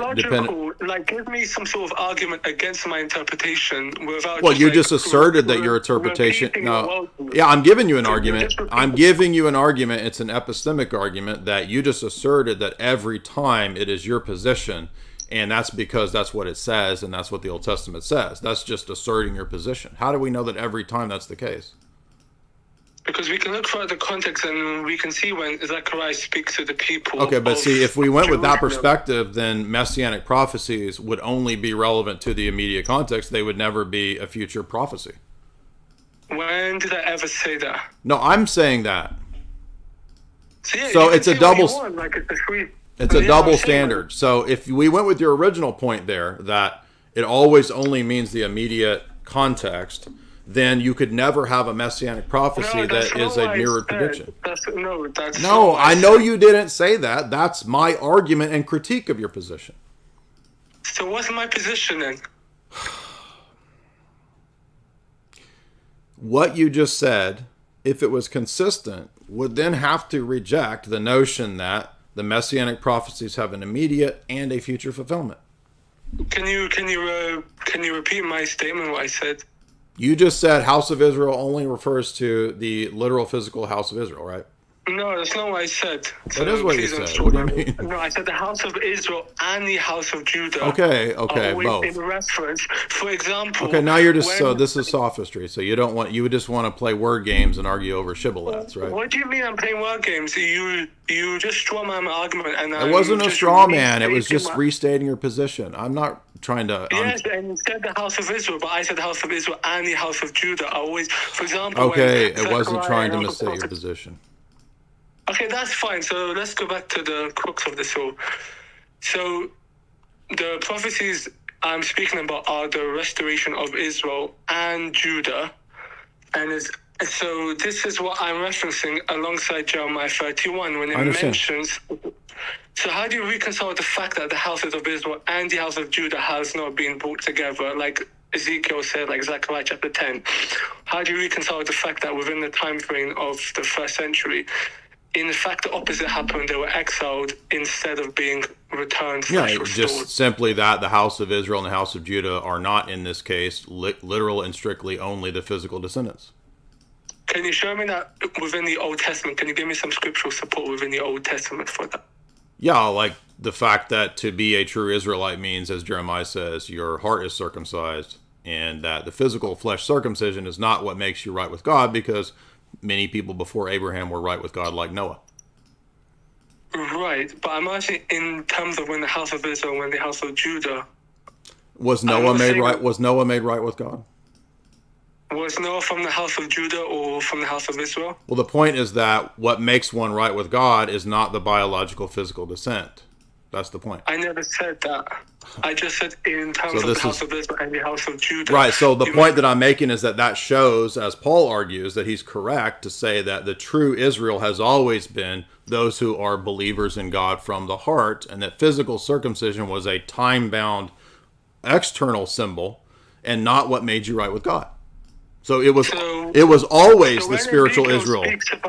So when Ezekiel, or for example, Deuteronomy chapter 30 speaks about following the law, right, and which is in reference to Jeremiah 31, right? So, like I said, I'm just because you believe. Yeah, but like if I can go to rabbinical debates right now on YouTube, and I can find rabbis that admit that because you don't keep the law because there's not a temple, that God looks upon your good works as if that was the keeping of the law. Oh, you mean the Christian position. So you see that constantly in the rabbinic Judaism, you guys admit the very principles that we have. Another example would be that you guys admit that there's two different messiahs in the Talmud. There's Messiah ben Joseph and Messiah ben David. Those for you reconcile the text that we bring up about the two comings of the Messiah. But what that shows is that at every point, you have a way to just turn it back into not recognizing Christ as the Messiah. Look, if you want to be emotional, which you clearly are, emotional, I just made you two arguments. So now you're saying that I'm making an emotional argument. You haven't even addressed my argument first. Yeah, my argument was that. Again, do you want me to? No. So now you're getting refuted because I know what's in the Talmud. Now you're calling me emotional when I just made two different arguments to you. You haven't even addressed my first argument. You want me to address it for the third time? That the physical descent was never what made you a true Israelite. It was always whether you from the heart were circumcised. And so Noah was part of true Israel. That's the argument. But that goes against Scripture 100%. When, for example... I mean, I asked you if Noah was righteous and you ignored it. Was Noah righteous? Was Noah righteous or not? I'm not arguing whether Noah was righteous. I'm arguing. I know you're not. I am. So why you... Look, so the whole chat... Dude, nobody's buying your argument. You don't want to address it. If I brought an argument to the table and you want to delve into new arguments... Do you want me to bring the... So the fourth time, do you want me to bring the argument? That it was never the physical descent that made you righteous. How about that for the fourth time? So why does the New Testament quote in Matthew chapter 1 that Jesus is the Messiah through the bloodline of David, which is genealogy, aka... Yeah, you don't know that we believe that was the whole point of him being born of both Adam and Abraham and David, is to fulfill those prophecies? So that's not even an argument. No, I'm saying that you do believe that physical / bloodline... I didn't say it had no relationship. I said it had nothing to do ultimately with what made you the true Israel. Was Job part of Israel? I'm arguing with the house. Okay, so you don't want to... So yeah, you don't want to address the point. That's the thing. Was Job from the descendants of the 12 sons of Jacob, aka Israel? Was Noah part of Israel? No. Noah came God knows how many decades. Right, and so being a biological descendant, as Acts 15 and as Paul argues, is not ultimately what made you a true Israelite. I could concede that faith is important, but I'm not arguing whether faith is important.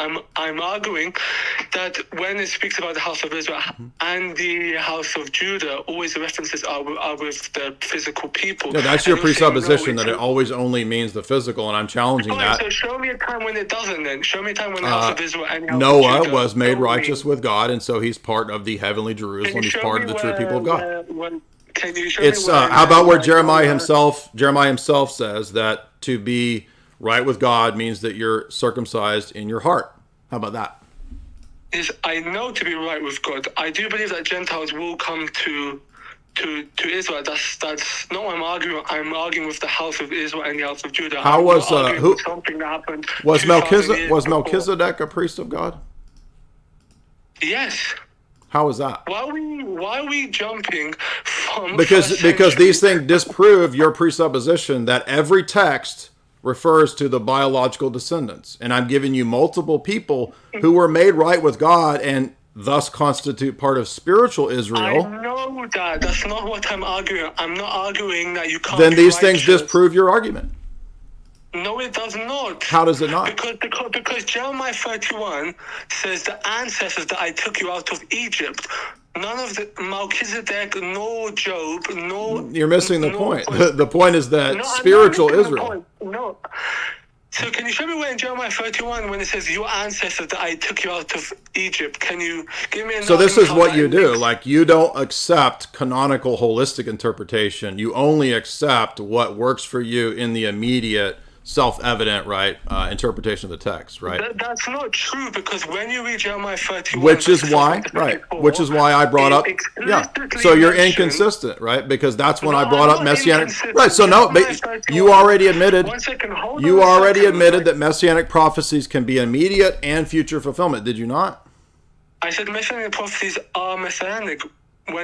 So you won't answer. Yeah, you won't answer clearly. You double talk on this. So do they? Did Cyrus have? Did Cyrus text in Isaiah have an immediate and a future fulfillment or not? Not an immediate. It wasn't immediate. It wasn't about. It wasn't about Cyrus. Yes, that's what I said. Immediate, but not future. Okay, so it's not about the Messiah. Because the term Messiah is so it has to. This is what I argued 10 minutes ago. Never exclusive to the son of David. The term Messiah is never exclusive to the son of David. I'm just asking if there's a future. So you won't address this point, which refutes you. They refuse. Going back to the argument of Jeremiah 31. Yeah, I've already addressed it 5 times, and you won't address it. So I have. It says the ancestors were said. Wow. Leonid. So he's admitting earlier on that there can be messianic prophecies that have an immediate fulfillment and then relate to the Messiah in the future. So that's a double principle that I'm talking about. But then when we go to his text and his example, there's no double fulfillments. That's not allowed. It only refers to the immediate historical case. Right? And if it only refers to the immediate historical case, then that was my earlier point that, well, then there's no messianic prophecies like the statements about David that also applied to the Messiah. So it can't be either or. And it can't be both and except for when he wants it to be. So that's a double standard.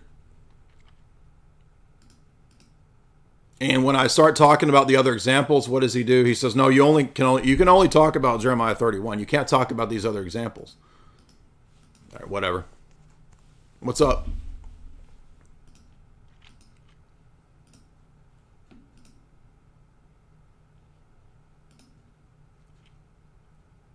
Oh, do we even know if that person was Jewish? It could have been he could have been a Christian evangelical. I mean, who knows?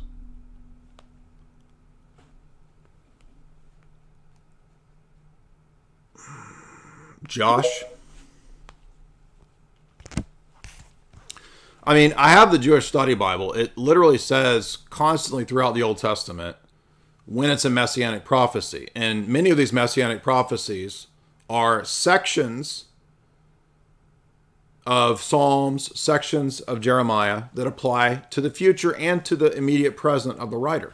So it's David and it's the Messiah, and David is an image of the Messiah, right? They even say, Jews even think that the Messiah will be a Davidic ruler. So clearly David is a kind of future messianic leader, right? So it's a both and.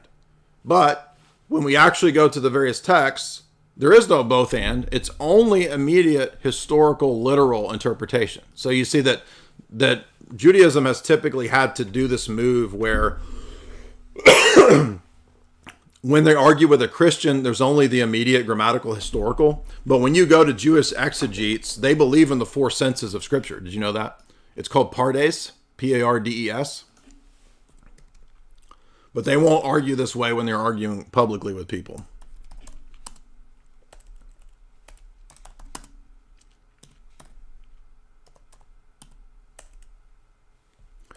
So just like we have the four senses of the texts, the literal, the allegorical, the anagogical, etc., they have the exact same thing, and they utilize it when they need to for their exegesis. See this? Pardes, Jewish hermeneutics. And it's basically the same as what we talk about. Peshat, the simple, straightforward meaning. Remez, they hinted at spiritual meaning. Drash, the digging meaning. And then the highest is Sod, the secret meaning. Now that could be Kabbalistic stuff, who knows, right? That could go off into directions that we don't agree with, but medieval Judaism this is Wikipedia, so it could be complete crap, but it's noting that in medieval Kabbalists like Moses de Leon, they just adopted the fourfold method of medieval Christian exegesis. So the surface, the allegorical, the hidden, the mysterious, mystical, right? And for those that don't know what I'm talking about, it's just called the fourfold sense. For the Christians, it was the literal, allegorical, the tropological, and the anagogical. These are the four senses. You can find it even going back to Philo, and he was influenced by Platonism. You can find the fourfold sense in people like Origen, Augustine. A lot of church fathers talk about the fourfold sense. Maximus even talks about it. So this is what... So he's acting like in rabbinical exegesis, there's only the grammatical historical. That's not true. They don't even believe that. So it's not even their position.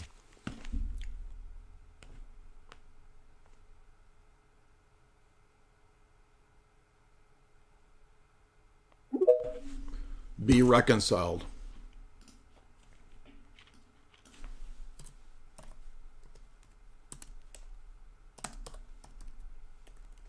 Oh, by the way, I forgot I'm at this house where I actually have my Jewish study Bible, so I could actually get the Messianic prophecies out.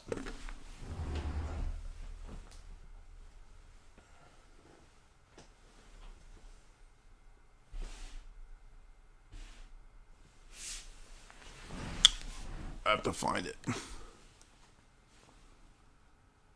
Oh, there it is. What's up, dude? Are you there? All right, you're not connecting.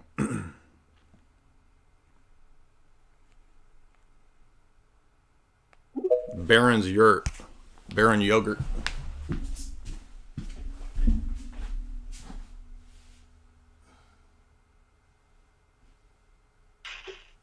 Hello? Are you there?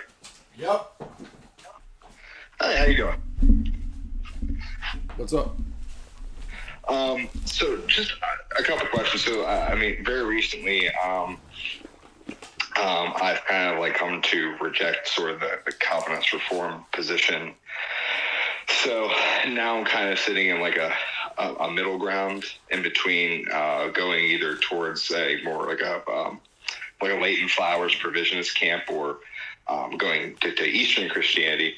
So I guess sort of my main issues that had always kind of kept me away from orthodoxy was of course the veneration of icons and saints, particularly the argument that has to do with progenisos being used at the Seventh Ecumenical Council and within scriptures, for example, in Acts when the centurion is bowing down to Peter, that's the word that's used there, and of course in Revelation when John is bowing down to the angel. Could you sort of explain maybe with the Orthodox position on those different uses of progenisos? Because I also understand as well that like when Christ says that he will take the kind of enemies of the faith and make them bow down and worship at the feet of the faithful, he uses the same word there too. So I guess I'm kind of mixed up on that. I don't understand your question. What? So the word progenisos, which is the word that the Seventh Ecumenical Council defines as veneration of that's acceptable to images, is used in multiple areas of Scripture, and it seems like that's good. And it seems like what? Well, so it seems like it's used. So, for example, it's used within the Septuagint version of the Second Commandment to deny, like bowing down to idols. But then also it's that's because it's just generic words don't have one referent. It depends on the context. So just because the word, you look up the word in this is a Protestant idea that I just look up the word in a Greek dictionary and then it tells me what it means in every case. There's plenty of situations where a word might have different senses, like the word hypostasis. Sometimes it refers to the nature. Sometimes it refers to the person that has the nature. So just because there's a word that's used in one sense or in one way, it doesn't mean that it always has that meaning. So no, bowing down. Let's just say the word bowing. Okay, that'd be like thinking that the word bowing necessarily means idolatry. Well, no, there's plenty of cases where people bow before rulers or before kings, and it's not idolatry. Yeah, right. I think you definitely see that too. I guess it's kind of hard to parse out sometimes which examples. I mean, whenever you see, for example, the centurion bowing down to Peter, I mean, I can understand the argument from Protestants that say, like, well, if you can't do it to actually Peter, why can you do it to an image of Peter? But I mean, I don't know where's the line. What do you mean? Why would people bow down before men all the time in the Bible? What are you talking about? But in that instance in Acts, when the centurion bows down to Peter, he's rebuked by Peter saying, "I'm only a man." No, I'm talking about the other examples where Joseph bows before Pharaoh or before Elisha prostrates before Elijah. I mean, there's plenty of instances of this where it's not. No. So you understand, it's not the external. It's not the external action. It's the motivation and intentionality in the heart that constitutes idolatry. So you understand, all of Israel prostrates before Solomon in the ark. Was that universal idolatry when they did that? No. Well, why not? If prostrating is what is idolatry. Yeah, no, okay, I see where you're. It'd be more about the disposition of the heart rather than the action itself, I suppose, is what the position you're expounding is. Well, I mean, idolatry is an action of the heart that's then manifested in some visible way. So it's true that, I mean, I might bow before an angel, and in my heart, I think that the angel has the divine nature, and that would be what is rebukable, right? Like when John is told not to worship the angels, right? Right. Okay. Yeah, this is another big thing too that, I mean, I think you've been bringing up as well, that the way Protestants work hermeneutics is it's deeply flawed. It's so worried about the meaning of these Greek words and the historical context, and it kind of passes over, I think, actually how the apostles are doing it. Mm-hmm.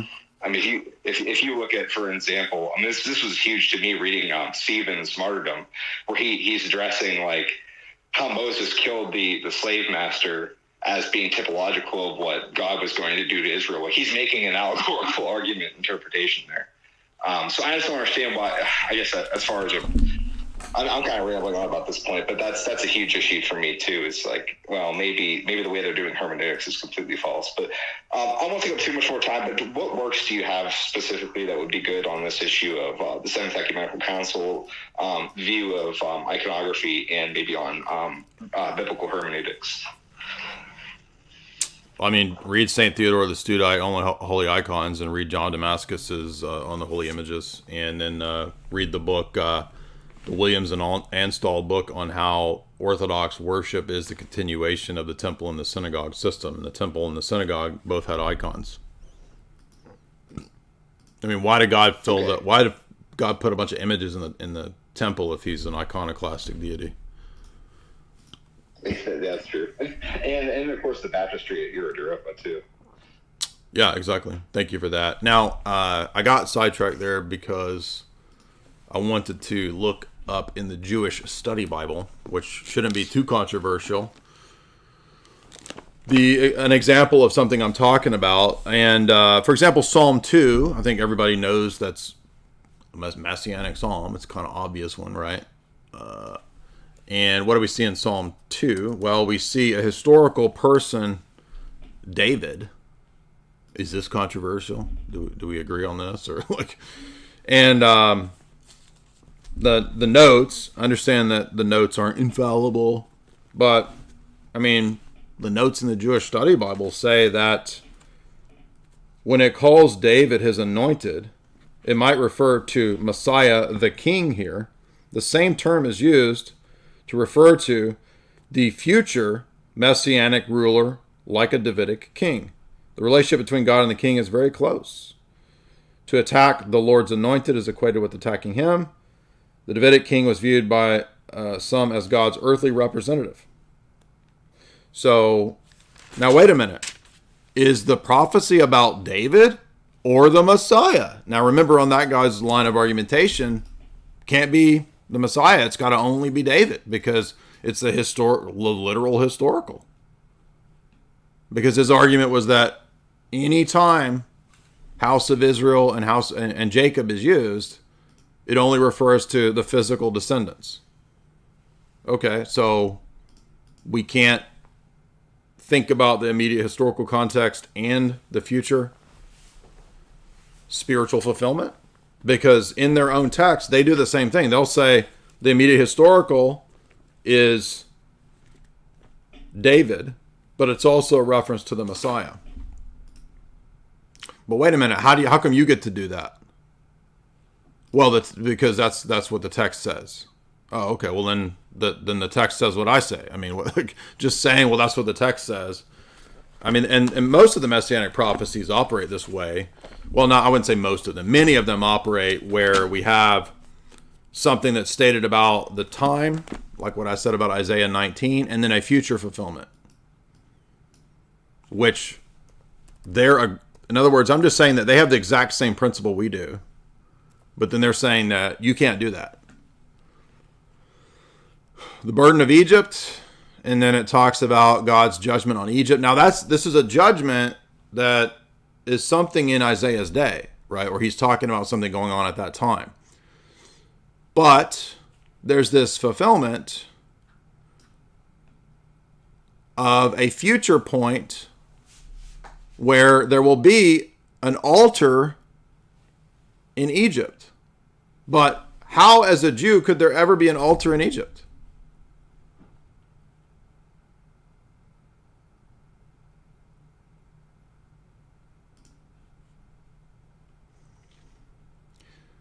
Because the only valid place to have an altar is the temple. So how is a Jew going to make sense of this? How is a Jew going to make sense of Gentile priests, as Isaiah predicts? It obviously can't be something that was only in the day of Isaiah, or, right? There's no Gentile priest. You can't have an altar, because every Jew that would argue, for example, against a Samaritan would say that the only place you could have the temple was in Jerusalem. You can't have your temple in Samaria. Okay, well then, where does this altar in Egypt come from? You can't have an altar in Egypt. There's no temple in Egypt.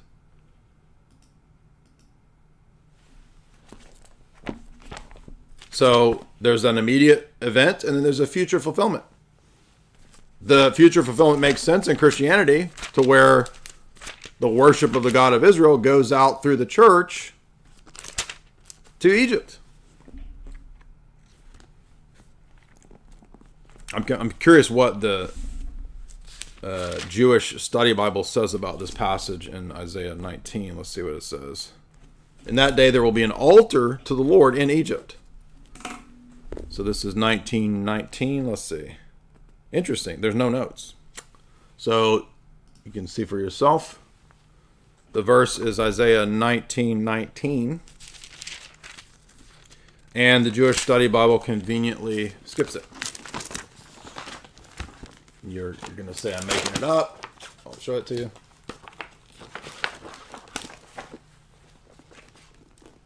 (19:19). Look at the notes.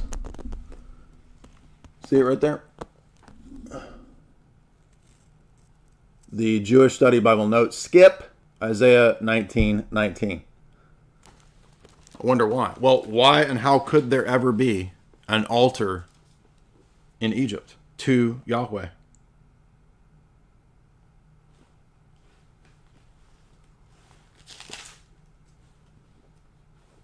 Now, on the maybe they don't skip this. Let me go back to the page before. It says,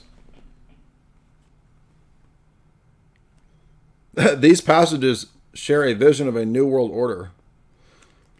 And ethnicities will remain distinct, but they will all adopt monotheism and worship the God of Israel. This refers to Jewish communities in Egypt. So, but wait a minute. Jewish communities can't set up an altar outside of Israel. Otherwise, you're going to have to admit that the Samaritans also have the worship of God because they can set up altars outside of Israel, right? But the passage doesn't address how could there be an altar. It just says that, well, this is just symbolically Jews worshiping in Egypt. So it does comment on the passage. It just wasn't on that page. It was on the page before. The Talmud says that this refers to a future prediction of a temple in 160 BCE. But it says a temple in Egypt. So you see the point I'm making is that when there's a problem text like that, they'll just say, well, you can't apply that to the future. Oh, but then they are allowed to, you see. Serifan.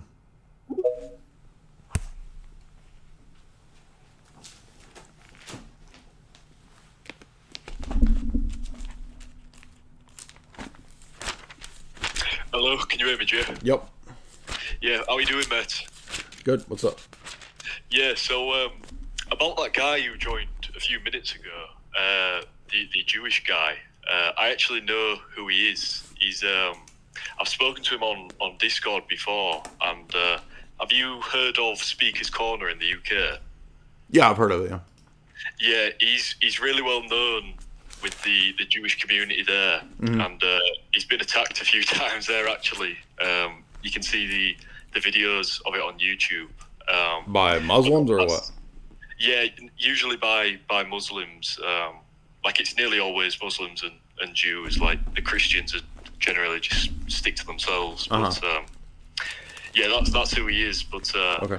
I was just I just wanted to join the call because I wanted to share the story about what happened to me, and if you could comment on it. So story that happened to what? That happened to me and my mum recently, actually. Okay. Yeah, so my mum works at a school, and when I was at this school 10 years ago, it's a school for ages 4 to 12. It was a totally normal school. The behaviour of everyone was just perfect. There was no fighting or anything of that nature. No bad language. Just a totally normal school. And since I've left, she's still at the school now, 10 years later. And the behaviour of all of the kids is she described it to me as feral. Just totally bouncing off the walls, crazy. And in the last few months alone, she's had kids throw bricks at her. She's had kids bite her. She's had kids try and tackle her. She's had one kid try and stab her, you know, and I was looking at this, and it just doesn't feel right. You know, something in the air doesn't feel right with kids today. Like the whole dynamic of like kids' behaviour has changed. So why is it changed so much? You know, is it diet? Is it what? Diet, like what people are eating. Diet?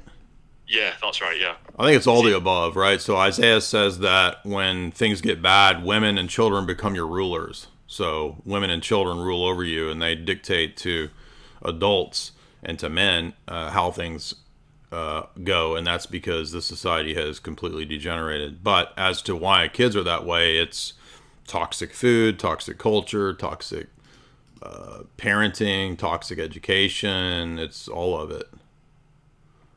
Yeah, I mean, I've never seen anything like it. You know, in the UK now, and if I compare it to America, I don't remember things ever being this bad, like on basically every measurable scale. You know, just the total breakdown of societal trust compared to like 10 years ago.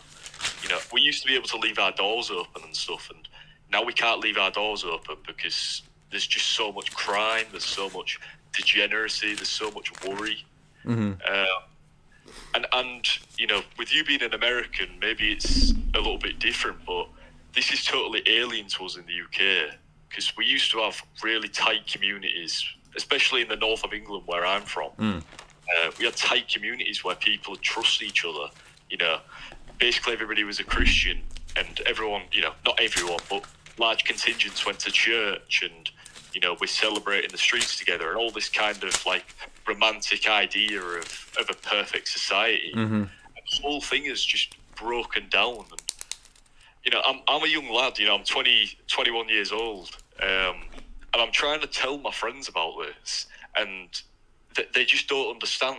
You know, it feels like I'm almost being gaslighted by him for acknowledging this. And what would you say to somebody like me who's trying to convince my friends and my people I go to church with that this is, you know, serious concern? How would you wake them up to this? I mean, I don't know that there is any specific secret way to wake them up. I mean, I would say you just gotta like find people that are open-minded and try to talk to them. And if they're not, you just move on. There isn't any like secret way to do it. Right. Yeah. I mean, fair enough.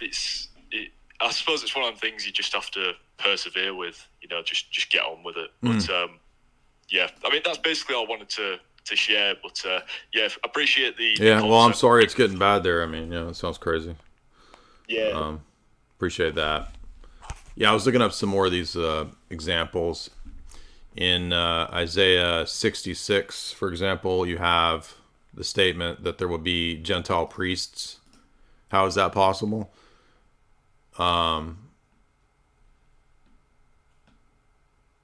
Where God says, I will take some of these that are brought from amongst the Gentiles to be priests. And the Jewish Study Bible admits that this is a departure from the previous texts.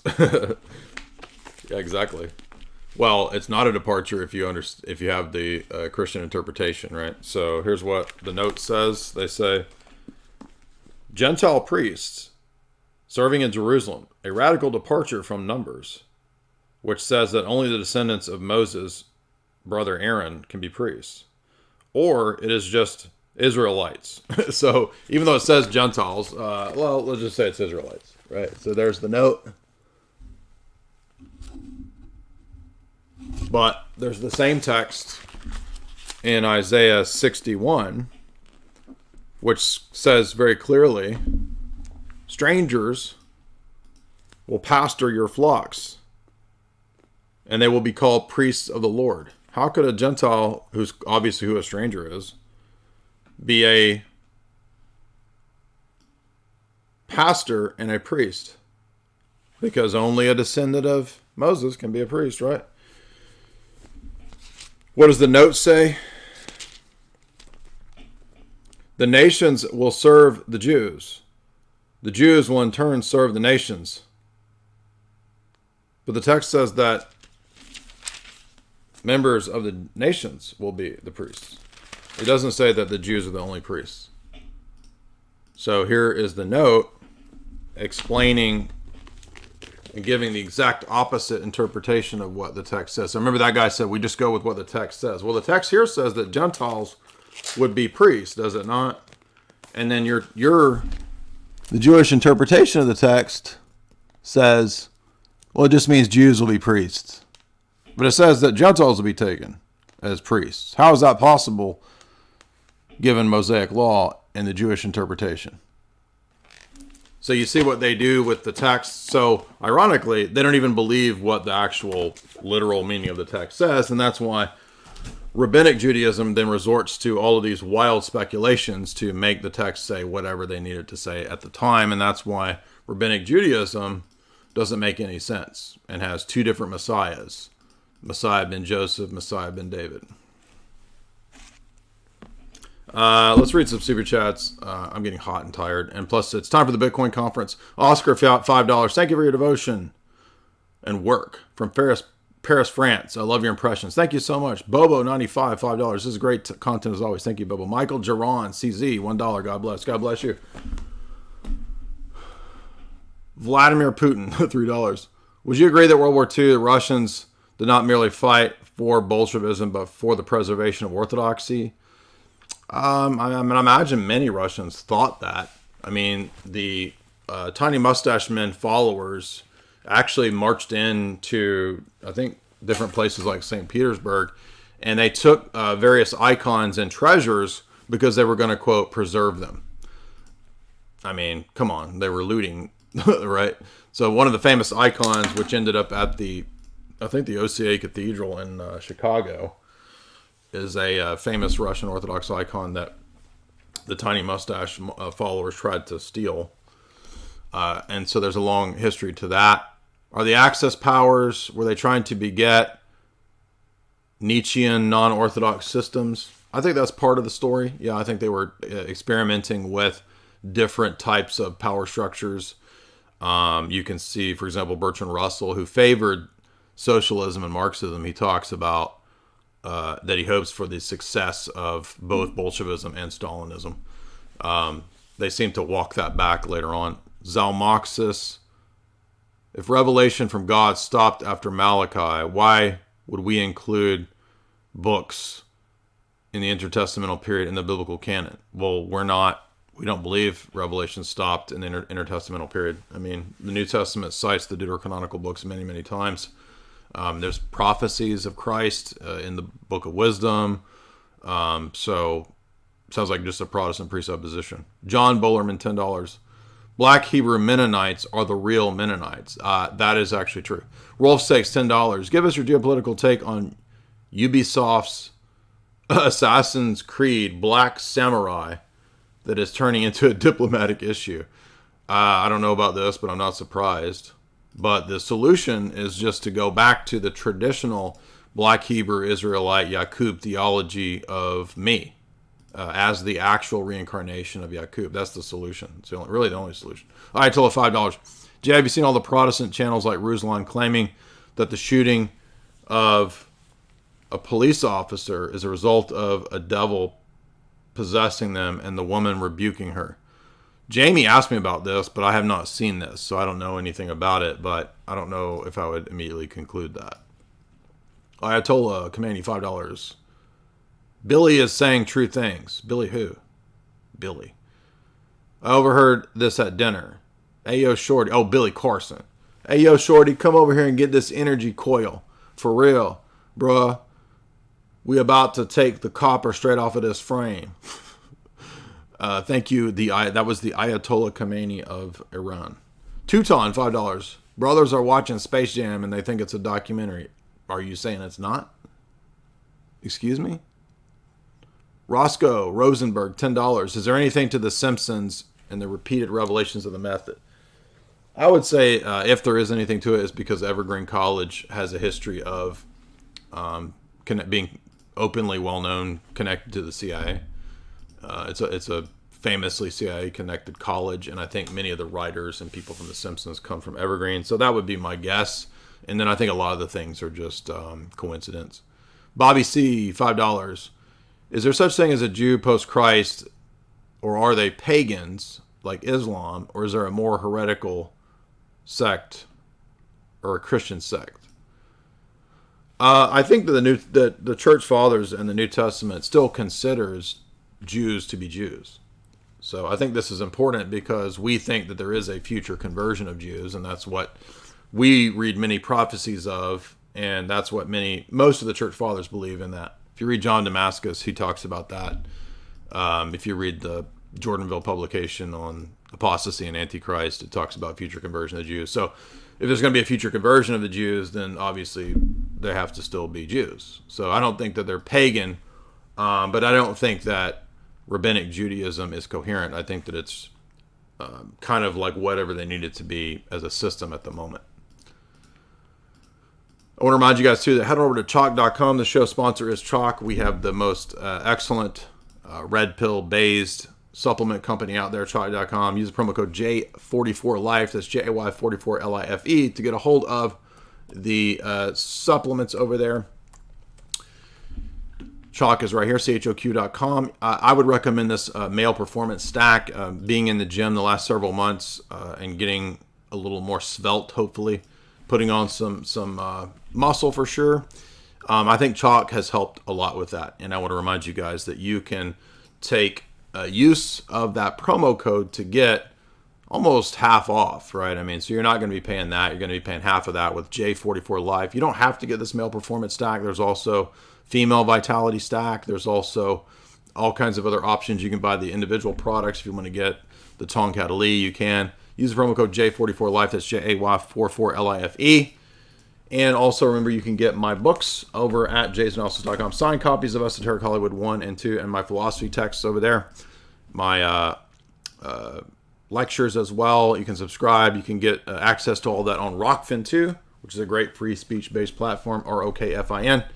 And I will see all you guys who are available at the Bitcoin conference tomorrow and Saturday. Looking forward to that. It's going to be a lot of fun. Bitcoin, I think, is the answer to a lot of our economic issues.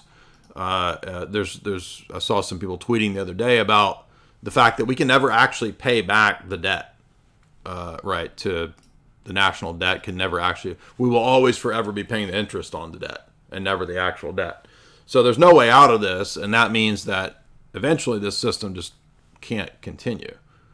So some other new system seems to be necessary. Okay, we're not going to be Spanish conquistadors floating around on,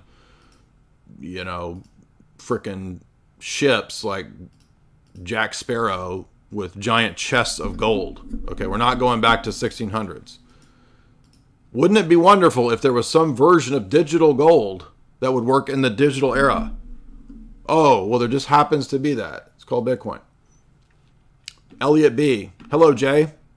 Regarding the Jewish guy that you debated, there's other stuff in the Talmud. Google Yavamoth 60b and go to verse 6. 60b. All right, well, let me look that up.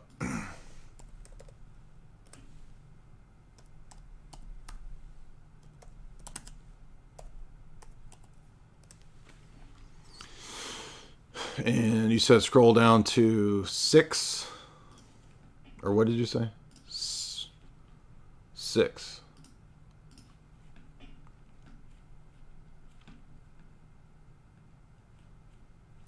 The Gemara cites another ruling of Rabbi Shimon ben Yochai related to the defining of a virgin. Yes, I'm familiar with these texts. They're going to say that the texts are just debates. Like, there's a bunch of rabbinical debates. So I'm familiar with all this. I knew all this stuff in 2006, dude. This is when I learned all this stuff. So none of that's new to me. Don't try to get me kicked off of here. But what they're going to say is, well, these are just debates. And you'll realize that in Rabbinic Judaism, they'll tell you just follow what the rabbi says. So in that system, it doesn't really matter if like the rabbi down the street contradicts your rabbi. In their system, you just follow your local rabbi. And you don't worry with all of these conflicting interpretations of all the different texts. So that's what they're going to say. To me, that suggests that, well, then the supposed immediate grammatical historical meaning of the text doesn't matter anymore. I thought that's what we were getting from the apologist guy a minute ago. But wait a minute. If I'm just supposed to follow the local rabbi, what if he's got it wrong? Well, you don't worry about that. It's not very practical to do that. But then when I go to the rabbinical interpretations, it's all over the place. And they also have the four senses of the text like we do. But in their four senses, it can go off into wild Kabbalistic gematria readings. So how do I know what the right reading of the text is? I thought it was supposed to be the easy, simple grammatical historical reading. And that was the point I was trying to get to, the hermeneutic point at the beginning of the debate with that guy. Traumatized Proxy, $10. Thank you for thinking outside of the box.